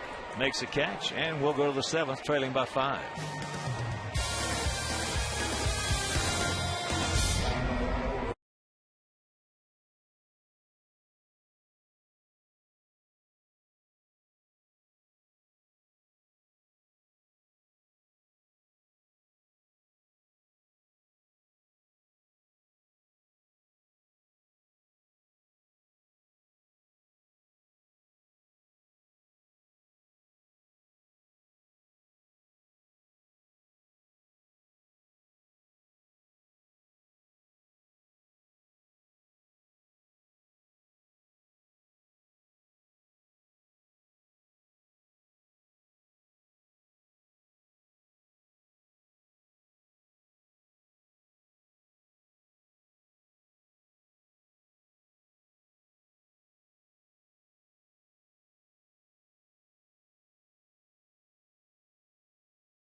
Randy Williams comes into the game. He's 0-1, ERA 4.38, on for the 16th time. Been a while since he's been out there. Jake went 6 tonight, gave up 6 runs on 8 hits. He walked a couple, he fanned 8. Got off to a rocky start.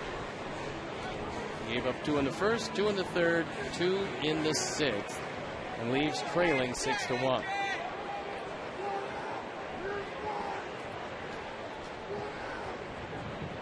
Top of the order here in the top of the 7th. Ibar, Kendrick, and Abreu. First pitch strike. Randy Williams.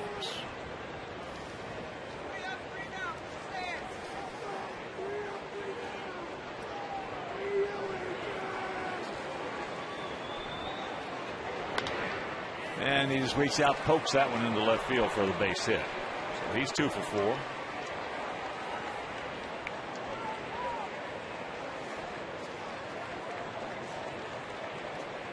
Well, after the game, these Angels will take off, and they will go to St. Louis. Take on the Cardinals Friday, Saturday, and Sunday. Then return home after that. So what this is, this night game on getaway day, it's just a little payback for what the Angels have done to us for so many years. I can't remember a getaway day game against the Angels in Anaheim. Well, the Angels have been the worst, them in Baltimore, as far as making you play night games on getaway days. And we have been, over the years, very, I think, compassionate to them, which I didn't agree with, because that's popped up into right field. Andrew was there. So the schedule makers this year said, well, maybe the Sox have had enough of that. Maybe we ought to give them a little payback. And this is going to be a tough trip for them in that respect.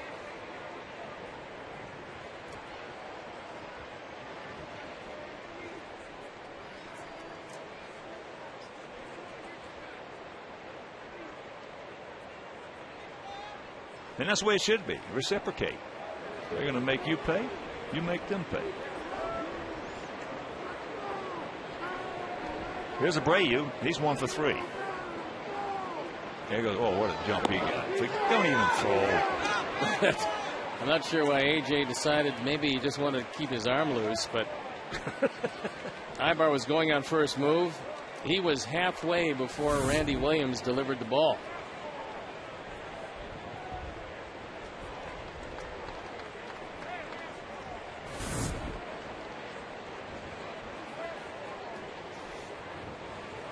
AJ goes out, different set of signs with a man at second base, so he wants to let Randy know about it. Ibar steals his 6th base of the year, 29th for the Angels.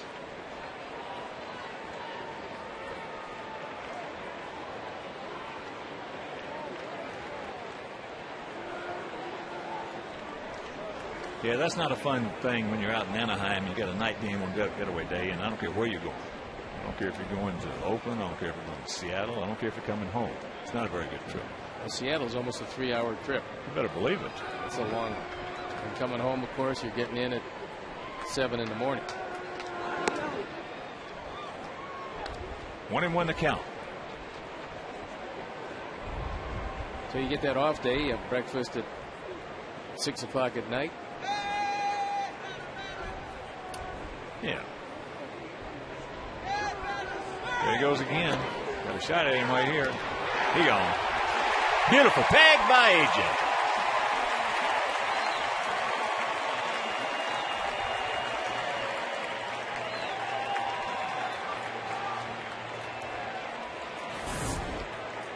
Wide open throw with Abreu up, and AJ, for the second time in 2 nights, makes a perfect throw to third base with a left-hander up, and he guns him down.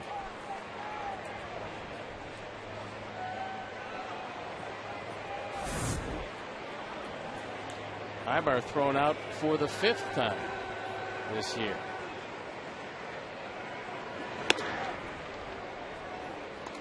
And the count 3-1.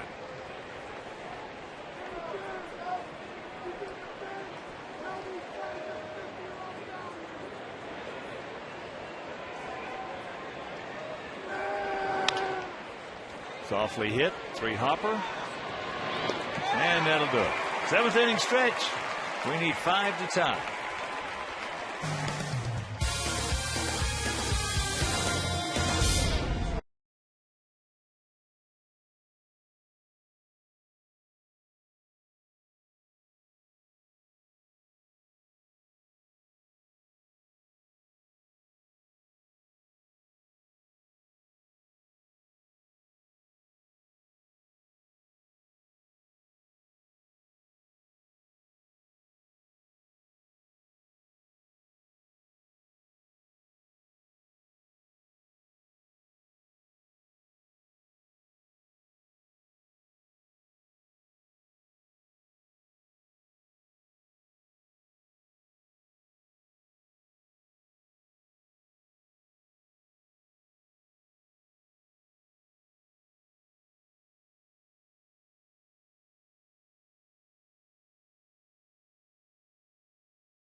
First pitch slider to Gordon Beckham, leading off here in the bottom of the 7th inning. Gordon 0 for 2 in this game, but he has the lone RBI. 6-1, bad guys.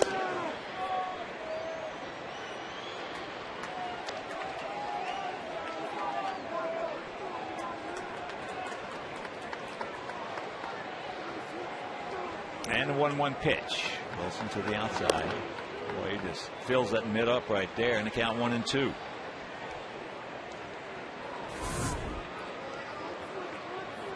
It's a fastball right there. And there's a slider. Breaking pitch fouled over our dugout. First row. And a young fan comes away with it.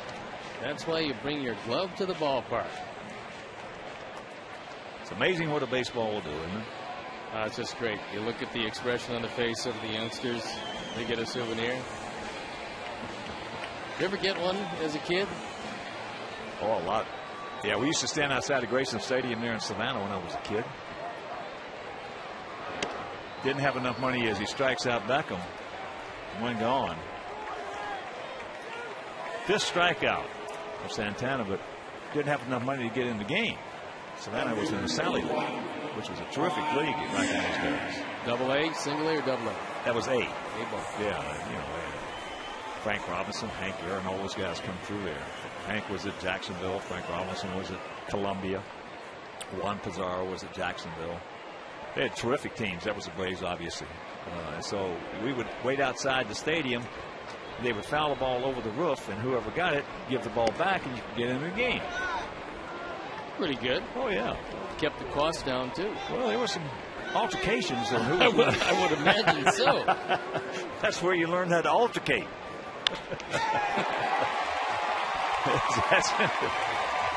Right field for the base hit. The 1, 2 for 4. So what if he keeps pulling the ball like he has been recently? They're going to start playing him differently. He goes, I would like them to play me as a pull hitter. But I don't think that's going to happen anytime soon. If it does, we got a scoop. Yes, here's AJ. He's 1 for 3. Slammed a double in the right center field, trying to stretch it. A single, I should say, trying to stretch it into a double. Abreu nailed him easily. Well, if you get a good jump go, if they're going to run 6-1 up, we can run 6-1 down if you get a good jump.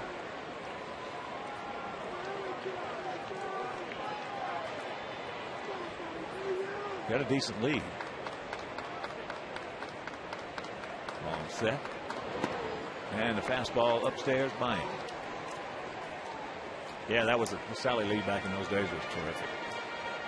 Well, the good thing for me was growing up in Cleveland. By the time I was old enough to go to a game, you had to battle about 8 people. That was about it. Nobody in the upper deck, and someone hit one up there. You always beat the fat guy who'd eaten 8 hot dogs. You got a souvenir. Well, that's the way it was when I played there. Oh, it was what, about 3,500 people? Well, I've actually stood in right field at Old Municipal Stadium and counted them. They had running conversations throughout the whole game. So you were a big draw. Big time. Well, most of them sat out in right field. And there's down, man. And that is out number 2, and here comes Andrew Jones. Well, coming there as a visiting player, I mean, you remember the Indians, but coming there as a visiting player, even though I was a local guy, you could look at the people individually who were yelling at you because there wasn't all that many of them. No. But and that stadium was so huge for all you youngsters who never had a chance to see it because of Progressive Field now. But I remember we played Baltimore there. They had like I think it was Dollar Beer Day. Because that's outside. We had 55,000 people there, and it looked like it was 7,000 or 8,000. 86,000 seats. They filled it up for the Browns, and opening day for the Indians was a good crowd. And then you thought the city disappeared. That's the left side. Long peg. Nice play. Good gun right there by Ibar. He wanted to show it off, and I love to watch guys throw.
Very much. Torrey Hunter, Henry Morales, and Hideki Matsui. First pitch off the plate.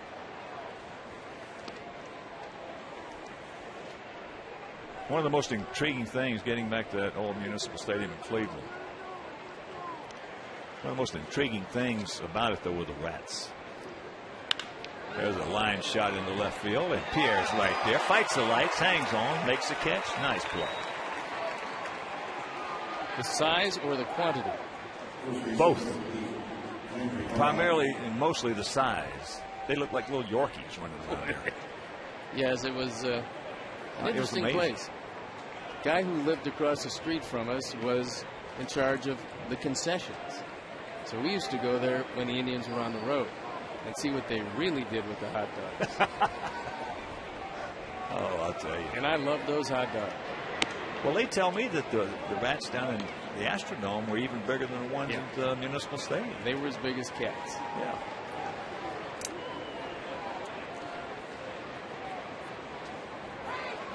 Here's the 1-0. And there's the strike. And then it was real nice hitting there when you had a big left-hander who was 6'5" or better. They come right out of that scoreboard, and you couldn't see anything.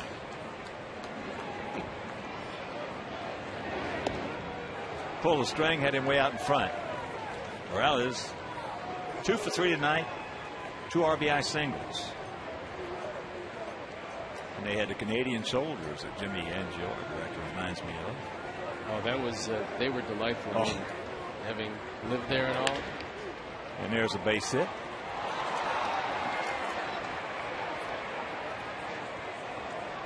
Morales 3 for 4. Gets his first hit from the right side. This guy might be the only thing that can save these Angels. If he gets cranked up and has the year I think he could have, I'll tell you, he's got a chance to really be something. Torrey Hunter's playing pretty well. I think Howie Kendrick is going to pick it up.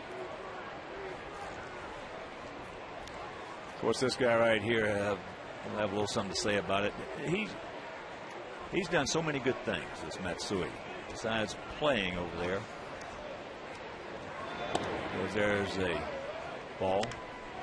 He's a first-degree black belt in judo and won a citywide sumo tournament as a youngster. He also donated 50 million yen to the Japanese Red Cross for Asia's tsunami victims. That's $481,000. And he was so good as a youngster that he handicapped himself. He was a right-handed hitter. He handicapped himself by hitting left-handed. And he did that for so long that he finally just adopted left-handed hitting. Now that's good. Yeah, that's how good he was. He's like that Dennis Reyes. He was such a big fan of Fernando Valenzuela. He was a right-hander, switched to throwing left-handed. Well, he was pitching with Fernando's body. That's cool. He's a big man. The big Yes, sweat. he The big is. sweat they called him.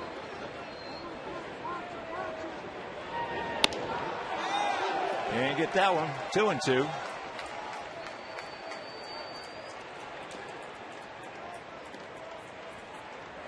Yeah, all told, though, Matsui has donated over $600,000 to aid victims in relief of earthquakes in Japan and surrounding areas.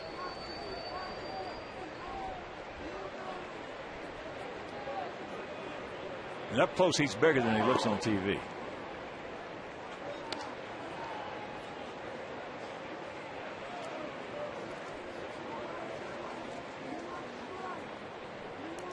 Well, Hideki was a great player with the Yankees. Yes, I mean, he had was. great years in Japan and came over and was a dominating clutch player with the Yankees.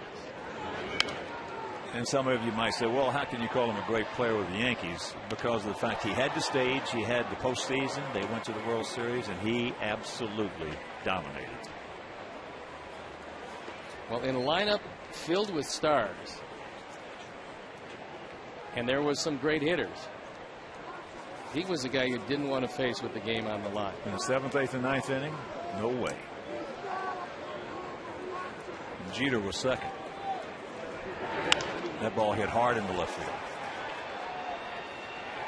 Playing him perfectly.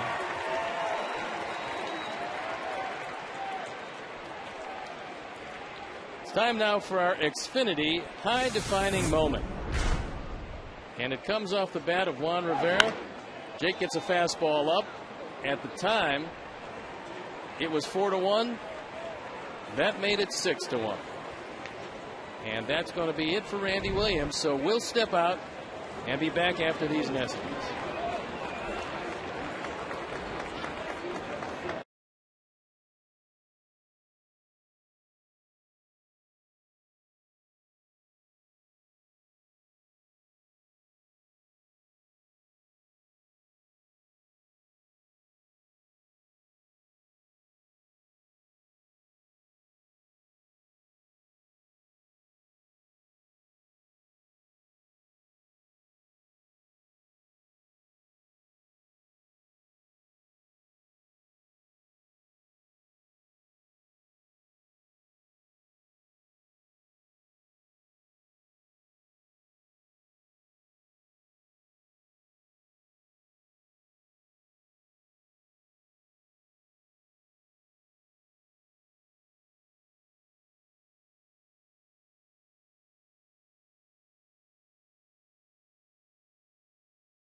live. Send your questions to PGL Chicago at ComcastSportsNet.com, and you could get an answer live on air on this U.S. Cellular White Sox postgame live with Chuck, Frank, and Bill immediately following the game on Comcast Sportsnet, fans' best friend. Our Lexus pursuing perfection call to the pen is Tony Pena. He comes on in relief of Randy Williams. He inherits Kendry Morales at first base. 2 outs here in the 8th inning. There you look at the numbers. On for the 15th time. ERA 5.60. And left-handers have had all kinds of problems with him. Rivera has walked, struck out, and blasted a 2-run homer, his 6th of the season.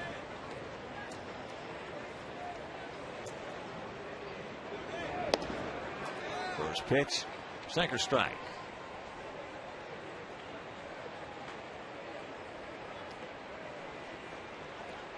Rivera last year, 287, 25 homers, and drove in 88.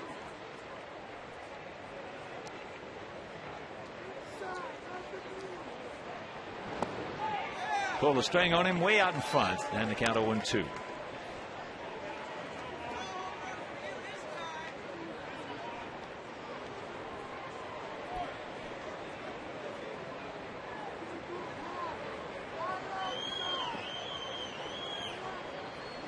Six, 10-1 for them, 1-7-0 for us.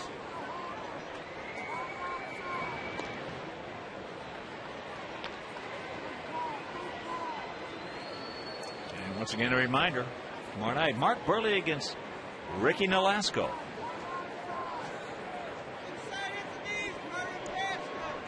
If you can't make it to the ballpark, that game will be over WCIU Channel 26. Ball gets away. It's going to go as a wild pitch. Morales was not running, but as soon as he saw that ball get away, AJ couldn't locate it. He took off, went out of play.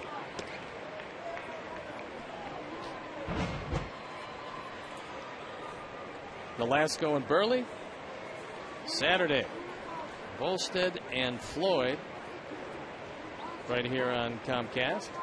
On Sunday, Josh Johnson, Freddie Garcia. Freddie throwing the ball very well.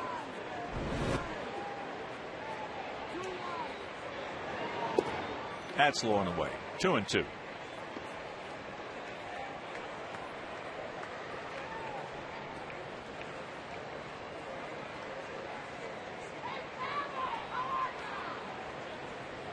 Outfield about equidistant, straight up, spread out.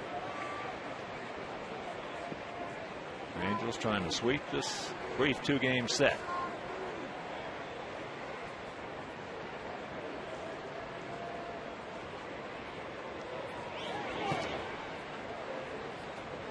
And a full count.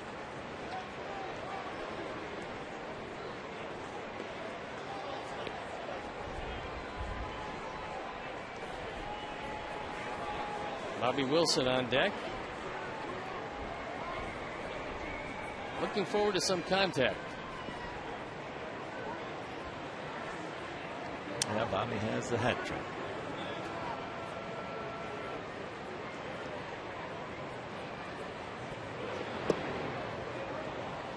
Way ahead in the count, and he walks it.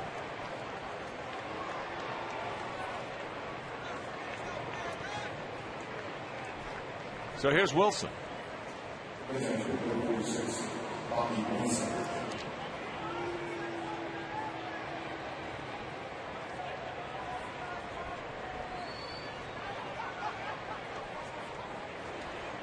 Wilson out of Seminole, Florida.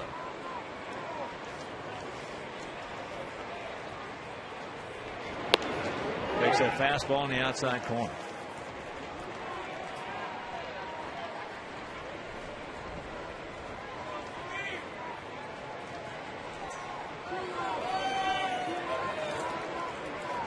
Just tuning in, Angels 2 in the first, 2 in the third, 2 in the sixth.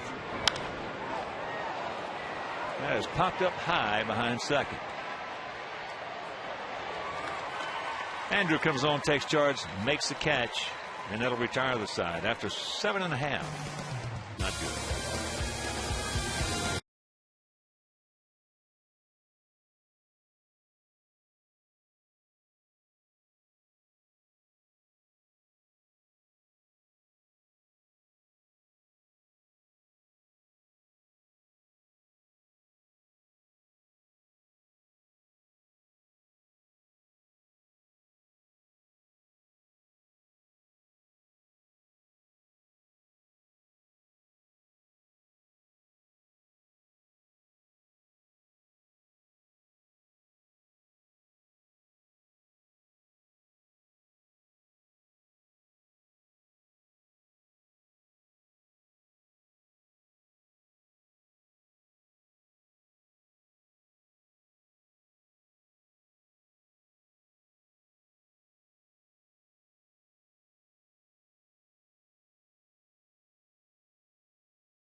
It's a 6-1 Angel lead, and Kevin Jepson comes on for the 19th time. Pretty respectable ERA of 3.77, 16 strikeouts and 14 in the third innings. He's been throwing the ball very well lately. He was warming up last night as Brian Fuentes was trying to nail it down, but at the end, after giving up a run on 2 hits, Fuentes got the save, his 5th of the year. So Jepson comes on in relief of Santana, who went 7 innings, gave up a run on 7 hits. He walked 3, he fanned 6.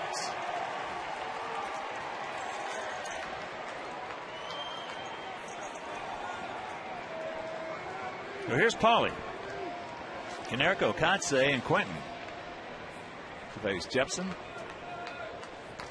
Pauly 0 for 3. He's going out deep to right. Wind kept that ball in the ballpark. And then he struck out a couple of times against Santana. That one at a crisp 98. This guy has a good arm. A good arm.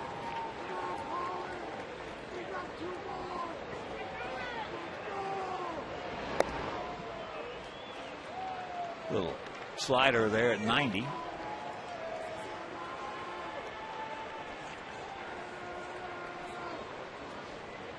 Two and 0 the count. Nasty right on the outside part.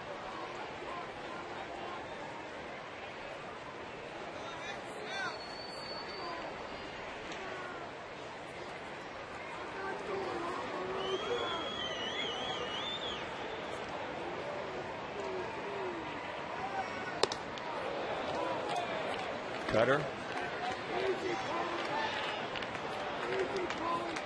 That cutter is a devastating pitch, especially at 90 miles an hour. When did you pick up your cutter? You remember Don McMahon? Oh yeah, I hit against him a lot. You talked to me about it very early in my career with the San Francisco Giants. 1 out. I was having a hard time getting the fastball inside to the left-hand hitter because my strong side, and I believe that every pitcher has a strong and a weak side, mostly right-hander strong side is the arm side, which is away to the lefties and into the righties. And so because a fastball would sometimes tail back over the plate, he talked to me about cutting the fastball to the left-hand hitter, not making it go down, but making it slide straight across, because the lefties in those days weren't high ball hitters, and it was a pretty good pitch. He used it very well. I used it much better later in my career, but he showed it to me early. Yeah, Don, even as he was an older pitcher when he was with the Tigers, I mean, he had to be 40, 41 then. He still threw hard. Well, he was our pitching coach and an active pitcher out of the bullpen. And he had what we call the hardest slider in the league. The term is that's in the center field by Kotsay. Mark, perfect on the evening, 2 walks and a single, now 1 for 2. But you never heard the term cutter in that time frame. It was a sailor or a slider. But he had one that was real hard, almost as hard as his fastball.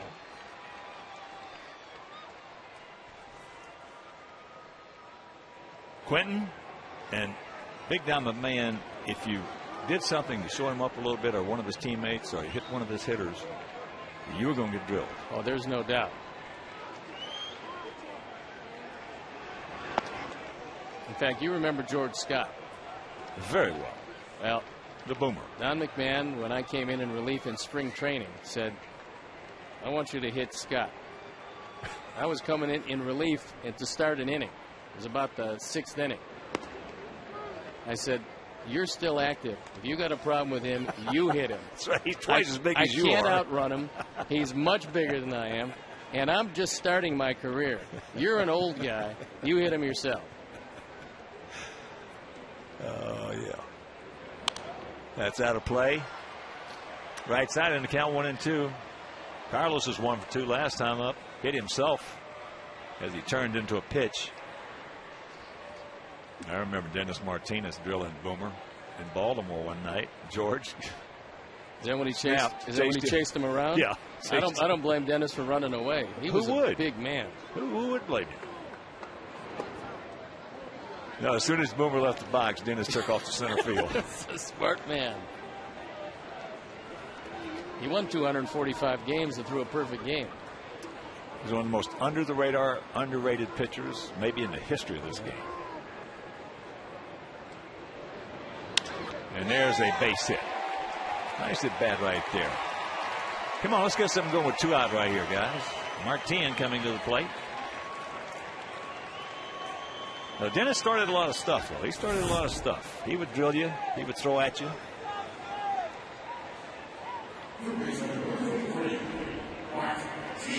Good hitting by Carlos Quentin as he takes that ball away. Goes to right field with it. And Jepson made a good pitch. This turned into the second Carlos Quentin hit. Tien is 1 for 3. A soft single to right in the second inning.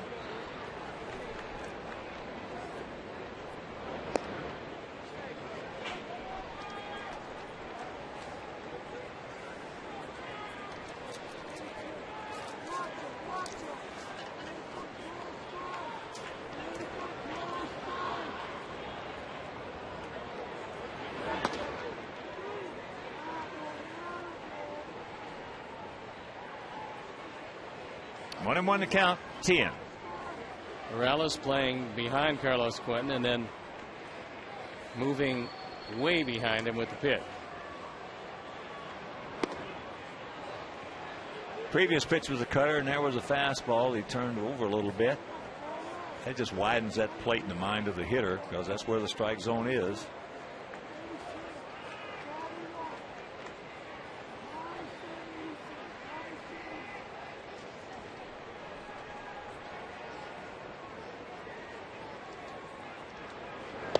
Well, what did Mariano Rivera start? Wow. Well, he took it to an extreme because he threw it all the time. That's what made him so great. You knew what was coming and still couldn't do anything with it. And that's outside. Full count.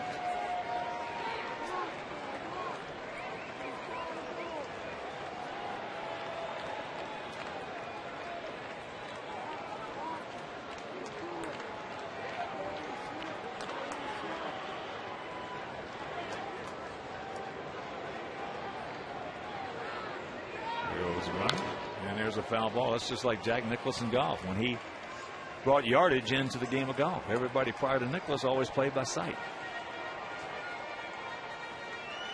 Jack and I were playing one day and I told him, I said, you son of a gun, no wonder you're the best. I said, you got a 2-year grace period while these other guys try to learn how to use yardage. He also had magnificent concentration. Big time. As there's a good take right there on a cutter, ball 4. Yeah, Jack was a very cerebral golfer he was a big baseball fan. He was a good catcher in Columbus. Loves baseball. When I retired, he was trying to help me with my game down at Lagos in Miami Beach. And it was nice because he could talk to me in terms of baseball because he knew the game. As here is Alexei. But he had all those guys for a couple of years out there. They didn't know what to do. They were trying to find out how he was using yardage, and finally, it took them that long to catch up to him, which they never did in respect to victories.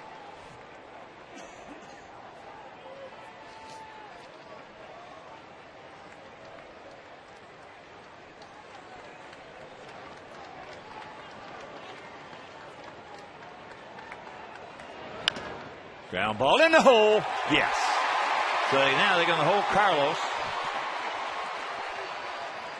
That run doesn't mean anything right now. That'll load him up for Beckham. Second hit of the night for Alexei. That slider just kind of hung there. And it loads him up. And Jeff Cox just put up the stop sign. You can't gamble here. You're down 5. Rivera got to the ball quickly.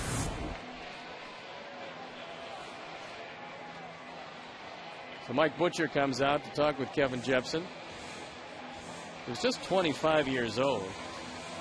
Picked in the second round in 2002. So he's been with the Angels for a long time, despite the fact that he's still a very young man. And Fernando Rodney, who we saw last night for one hitter.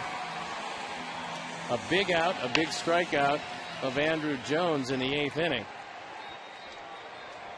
He's up and throwing again. One swing of the bat, we get right back in this Wago. A little tardy on that one. That one at 95.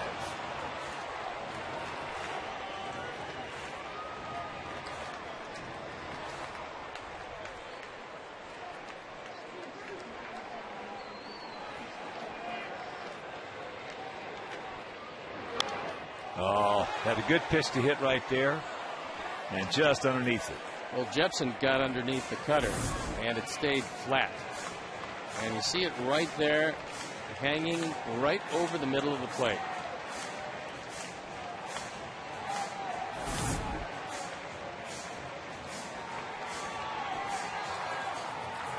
Bases all loaded up.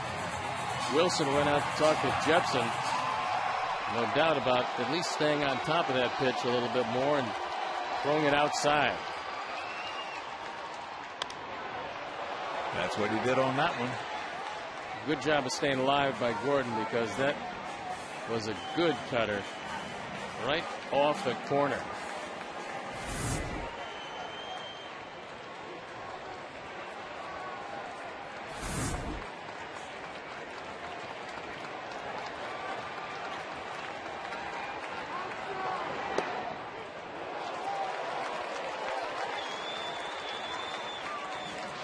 One and two the count.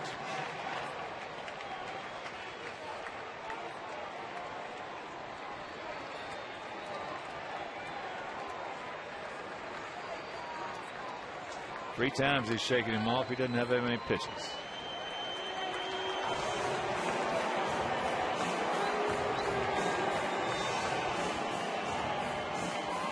Well, in a situation like this, Wilson goes out, probably won't even hang a sign, just told him, come and get it. Or, hey, this is coming from the bench, one of the two. Yep. Back to the middle. They're going to wave. Teeing around, he'll score behind Quentin, and all of a sudden it's a 6-3 ball game. Yes. That's a third run batted in by Gordon Beckham. But this time it was a ringing base hit. And you never know when what at bat might turn things around. That ball out away, a cutter. He had seen that ball in the same place 3 times in a row and took it right back up the middle. All right. So shout. Jepson out. And we'll be back.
inspection called to the pen is Fernando Rodney on for the 19th time.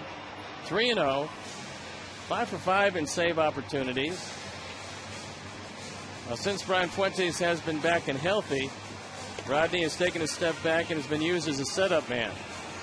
You see right-handers hitting 107 against him. That's why it's good that Juan Pierre is a hitter with runners at first and second. 2 outs. It's a 6-3 game. Gordon Beckham has all the Sox runs batted in.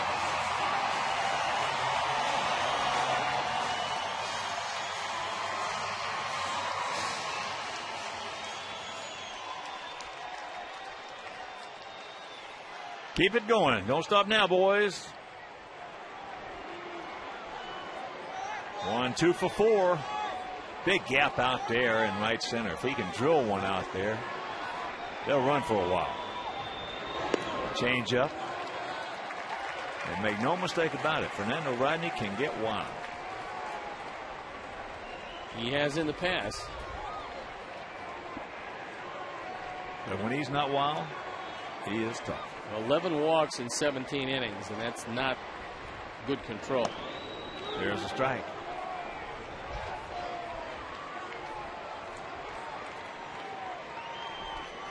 Very rare that you see a guy with a fastball that can go upwards of 98, 99 miles an hour with a straight change as good as Rodney's.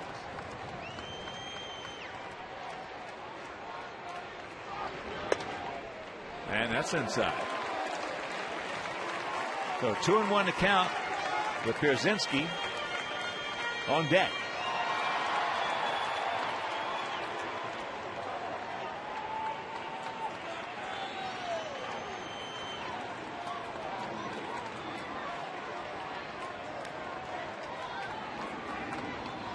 Don't help him out. And the count 3-1.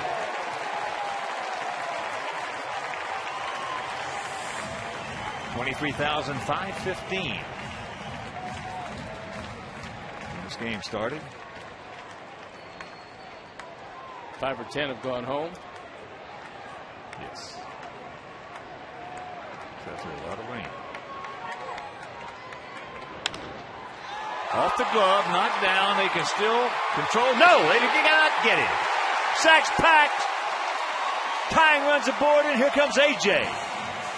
Well, Rodney helped us out, and sometimes what happens to a pitcher is he thinks the ball is hit harder than it is. He puts up the glove, doesn't see the ball well, and I think that's what happened to Rodney.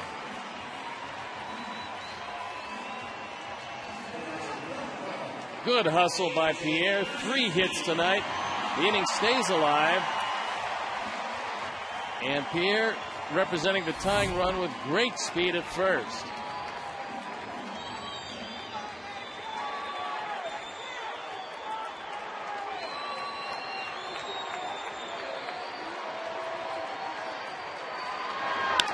That ball hit in left field.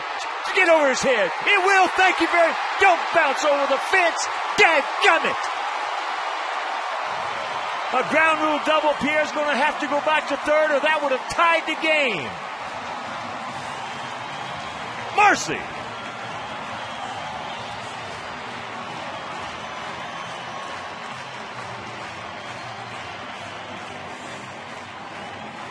RBI's 12 and 13 for A.J. And unfortunately, instead of hitting the grass, that ball hit the track. That's a changeup. A.J. waits back, slices it, and a high bounce kicks it out of the park. Juan Pierre, who would have scored without a play, has to now go back to third. And now we're going to see a pinch runner for A.J. It's going to be Jason Nix coming on, representing the go-ahead run out at second base. And Andrew Jones, the hitter. Boy, you're talking about a bad break. Wow.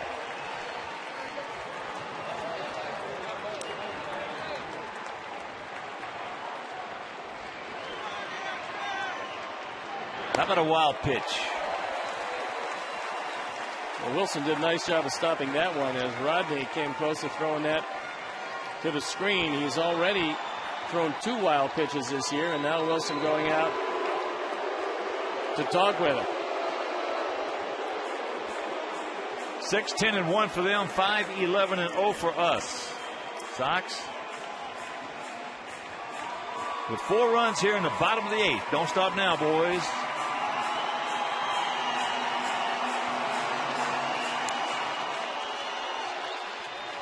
Andrews due. He is 0 for 3.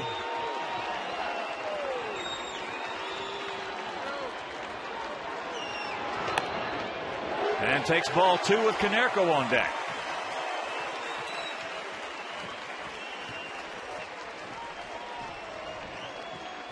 Well, there's been some great finishes today.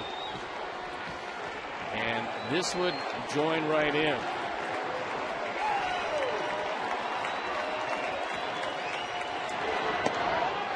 And the count 3-0.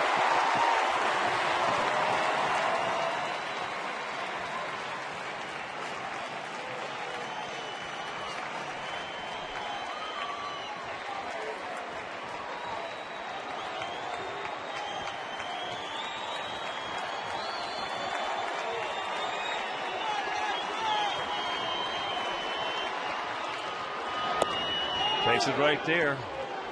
You don't get the advantage of usually seeing setup men 2 nights in a row, but Andrew saw Rodney last night in the 8th inning, threw a fastball by him, but he didn't fall behind with a 3-1 count. Big hack pulled his head off just enough. That ball dove down and in to Andrew. Good movement. Call for a base hit.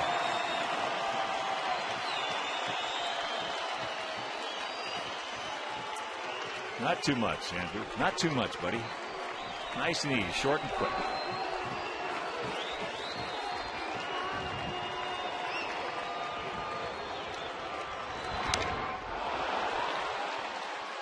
Just got a piece of it.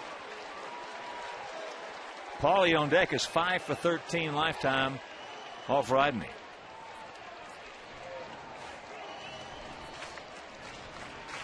Andrew is 0 for 1.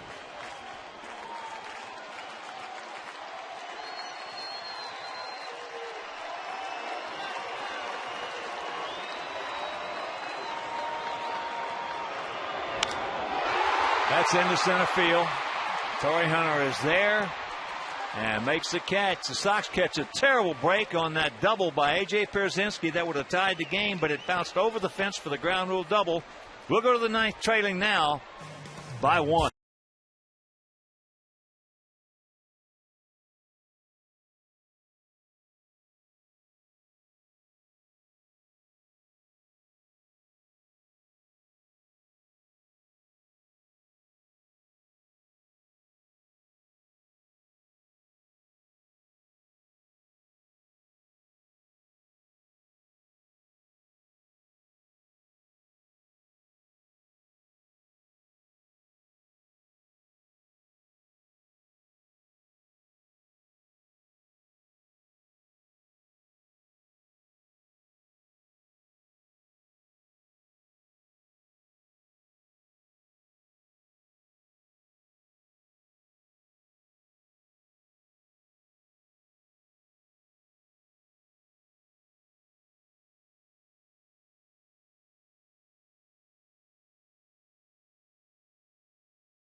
It's 6-5 with a big 4 spot in the 8th. Ramon Castro comes in. He is a new catcher. So it's Pena and Castro, the battery. Brian Fuentes in the bullpen, loosening up for the Angels. And Reggie Willits going to come on and pinch hit for Franzen. Oh, what a bad break. Ball bouncing over the fence for the ground rule double. Yeah. So corners in. But Willits, who has good speed, outfield swung around to the left as that sinker moves off the plate. Willits hitting at 208, 5 for 24.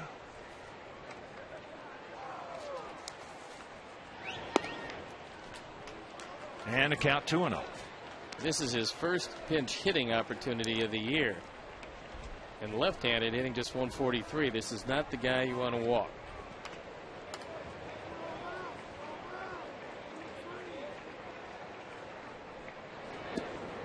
There's one. 6-10-1 for the Halos, 5-11-0 for our Sox. Juan Pierre very shallow in left field.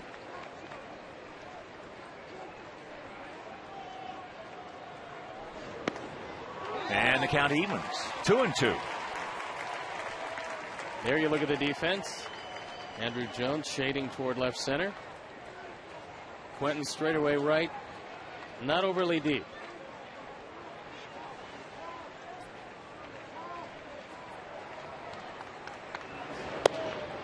He gone.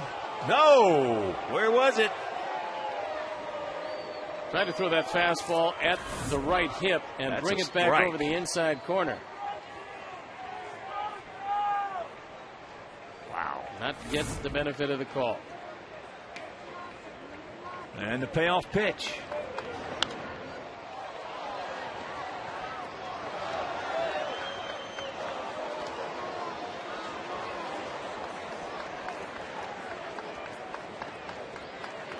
Eric Ibar with a couple of hits tonight in the on-deck circle.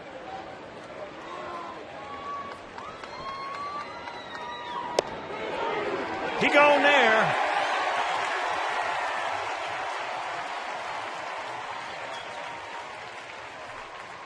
You might get one of those calls. You're not going to get two of them. And that one had good movement. So Willits a big first out. A big comeback. Still 3-1 count. Still have to watch the butt from Ibar. He's 2 for 4 tonight with a run scored.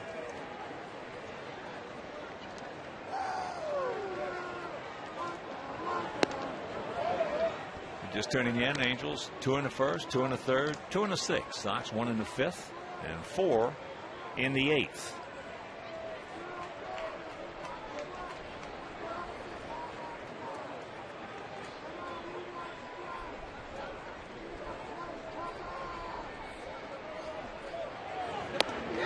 There's a strike. And that evens a count at 1.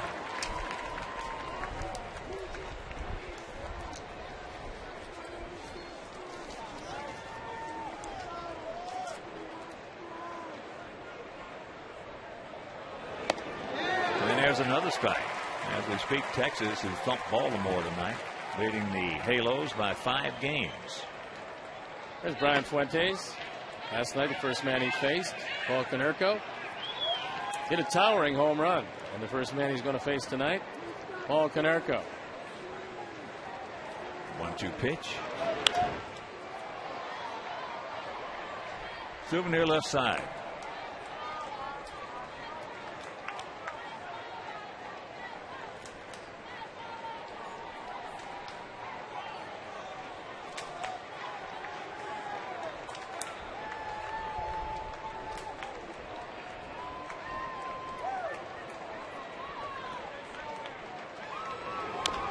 And that's chop foul.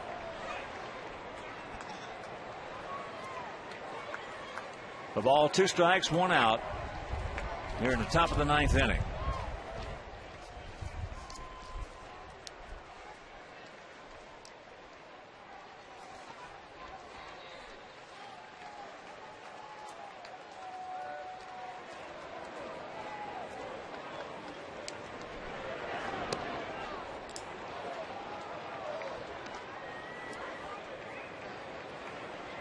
26-year-old shortstop Eric Ibar, last year .312 hitter for this ball club.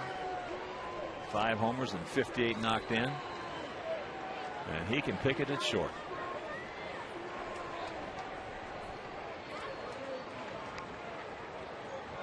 The 2-2 has shanked out in the left field, and it's a fair ball. Pierre gets to it, so Ibar will have to pull up. Juan did a nice job of getting that ball quickly and holding Ibar at first. That could turn out to be a big play. And even though Pierre was playing him shallow, this ball slicing away, couldn't get to it, but did cut it off. So a good at bat by Ibar, and that'll bring up Howie Kendrick, who's 1 for 4. A single in the first. He grounded to short in the third, struck out in the fifth, and went out to center in the seventh.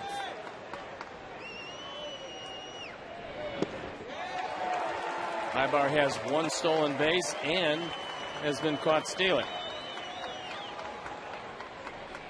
All in the same inning.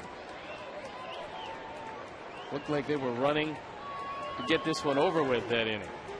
The rain was coming down hard. I don't think they dreamt it was going to be 6-5 heading into the 9th inning. And the count 0-2. Schedule hitters for our guys: Konerko, Kotze, and Quentin.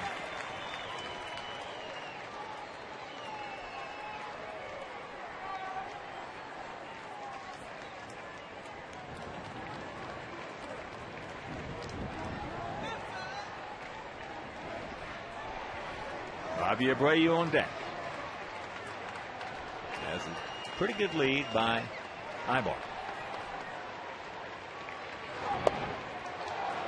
Close pitch, didn't get it.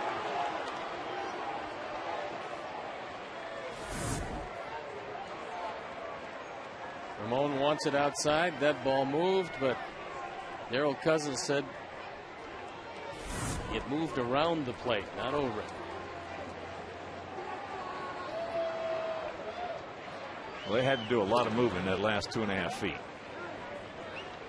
not to get the plate.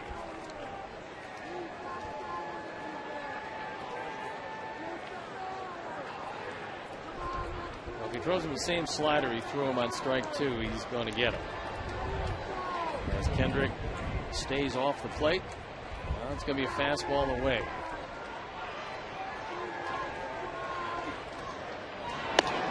That's high and away. And the count 2-2.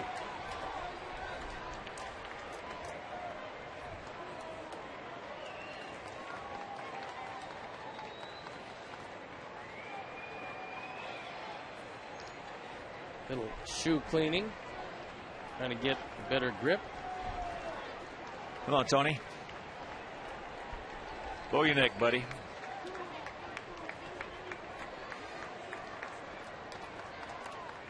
Take him right here. Don't want to go full. That's into right field.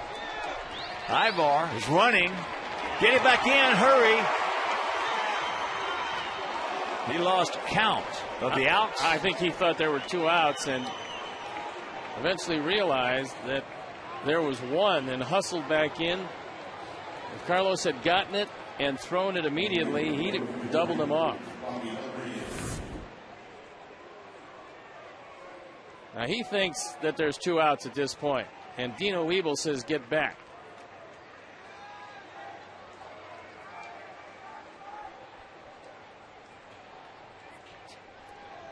So let's hope that won't hurt. As here is Abreu. Bobby is 1 for 4, a double and a run scored back in the 3rd inning.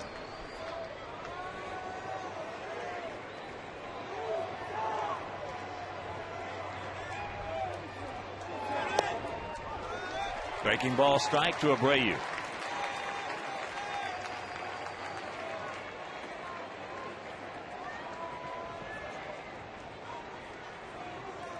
Two out. 0-1 to count with Torrey Hunter on deck.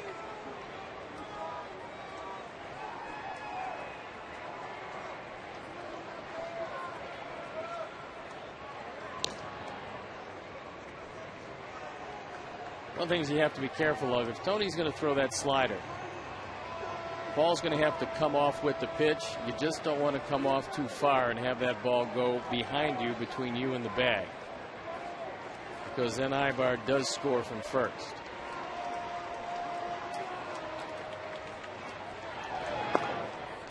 And that pitch way high and away. 1-1 to count. 36-year-old veteran, Bobby Abreu.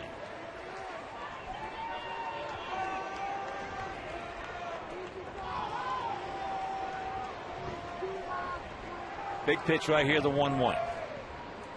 Outfield slightly to the left. The kick. And that's outside, 2-1. So advantage Abreu.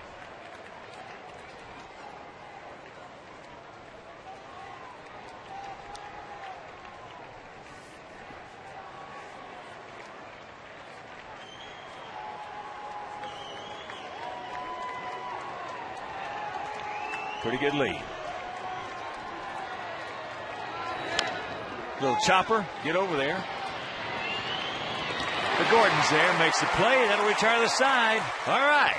Here we go, boys. Go to the bottom of the ninth. We need one to tie.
It's 6-5 Angels. And Brandon Wood takes over at third base. Kevin Franzen started. He left for a pinch hitter. And Brian Fuentes comes into the game on for the 11th time. 5 for 7 in save opportunities, including last night, where he gave up a run on 2 hits, but still picked up the save. So you've got the same guy that hit a towering home run against him last night, Paul Konerko, leading it off. And it looks like Alex Rios is in the on-deck circle, going to hit from Mark Kotsay.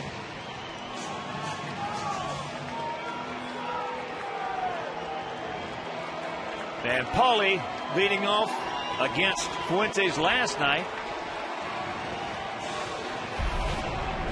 Poof. Got a 3-2 fastball low and in and took it way back. 6-5 Angels here in the bottom of the 9th inning.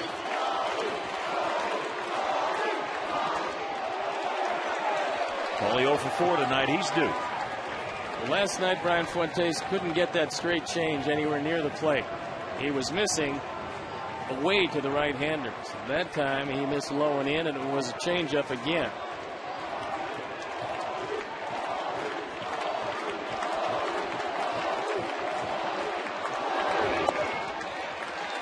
And the count 2-0.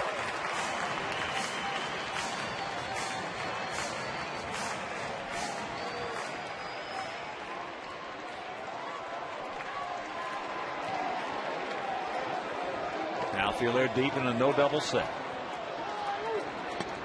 3-0 the count. Alex Rios on deck, as Stone Pony mentioned.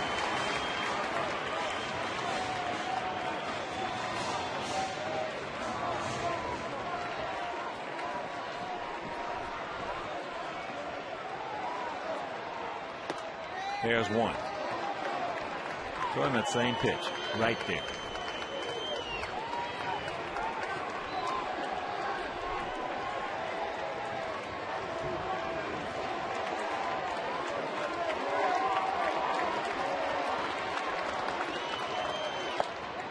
He did. Just a little outside. Well, they play him as a pull hitter in the infield and almost straight away and very deep in the outfield. Fuentes tops out at 90 miles an hour with a fastball, and Paulie took it right down the middle. Right there. Ball for a base hit.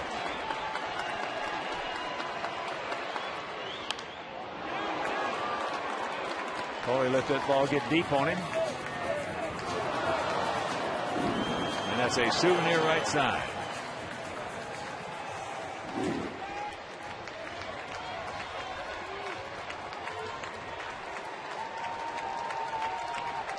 You can't get too much deeper in the outfield and still be in the ballpark. And Wood not guarding the line of third. And that pitch. 2 in a row in the LG Skyline Club seats to the right.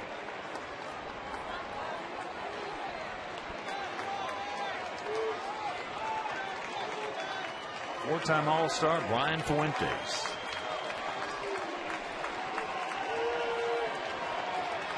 Ozzy's seen his team come back from a 6-1 deficit to trail by just 1. And that is high can of corn into right field.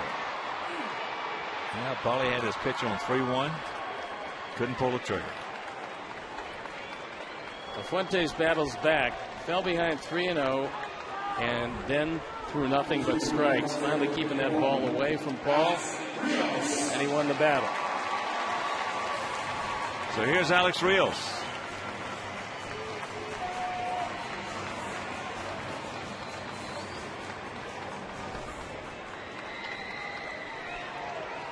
Pitchers of record are the starters: Irvin, Santana, and Jake Peavy. Santana went 7 innings, giving up 1 run. It was unearned.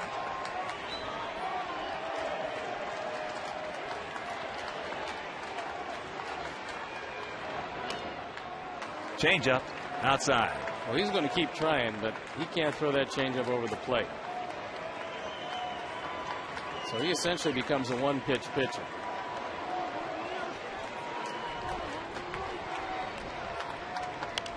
And that's out of play, right side.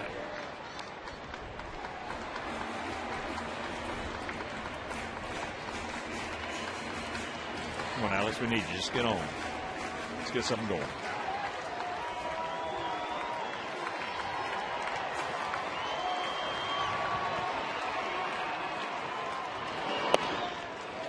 And that's downstairs.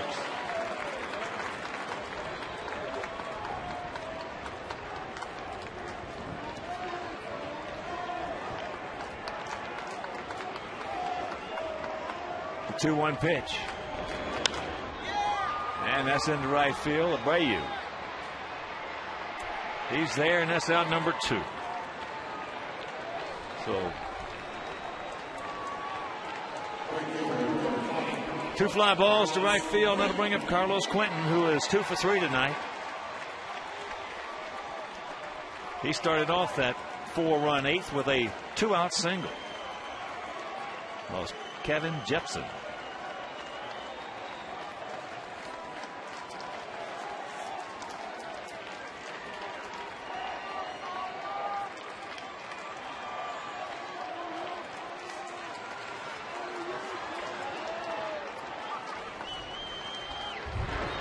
Change up, straight back, right underneath Stone Pony.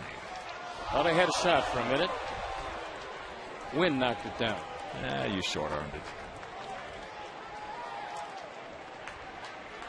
It's like going for the check. You're always going to beat me, Hog. just by an eyelash, but you're always going to beat me. I've learned that. Here's the 0-1. Close, didn't get it. Good eye. Count 1-1.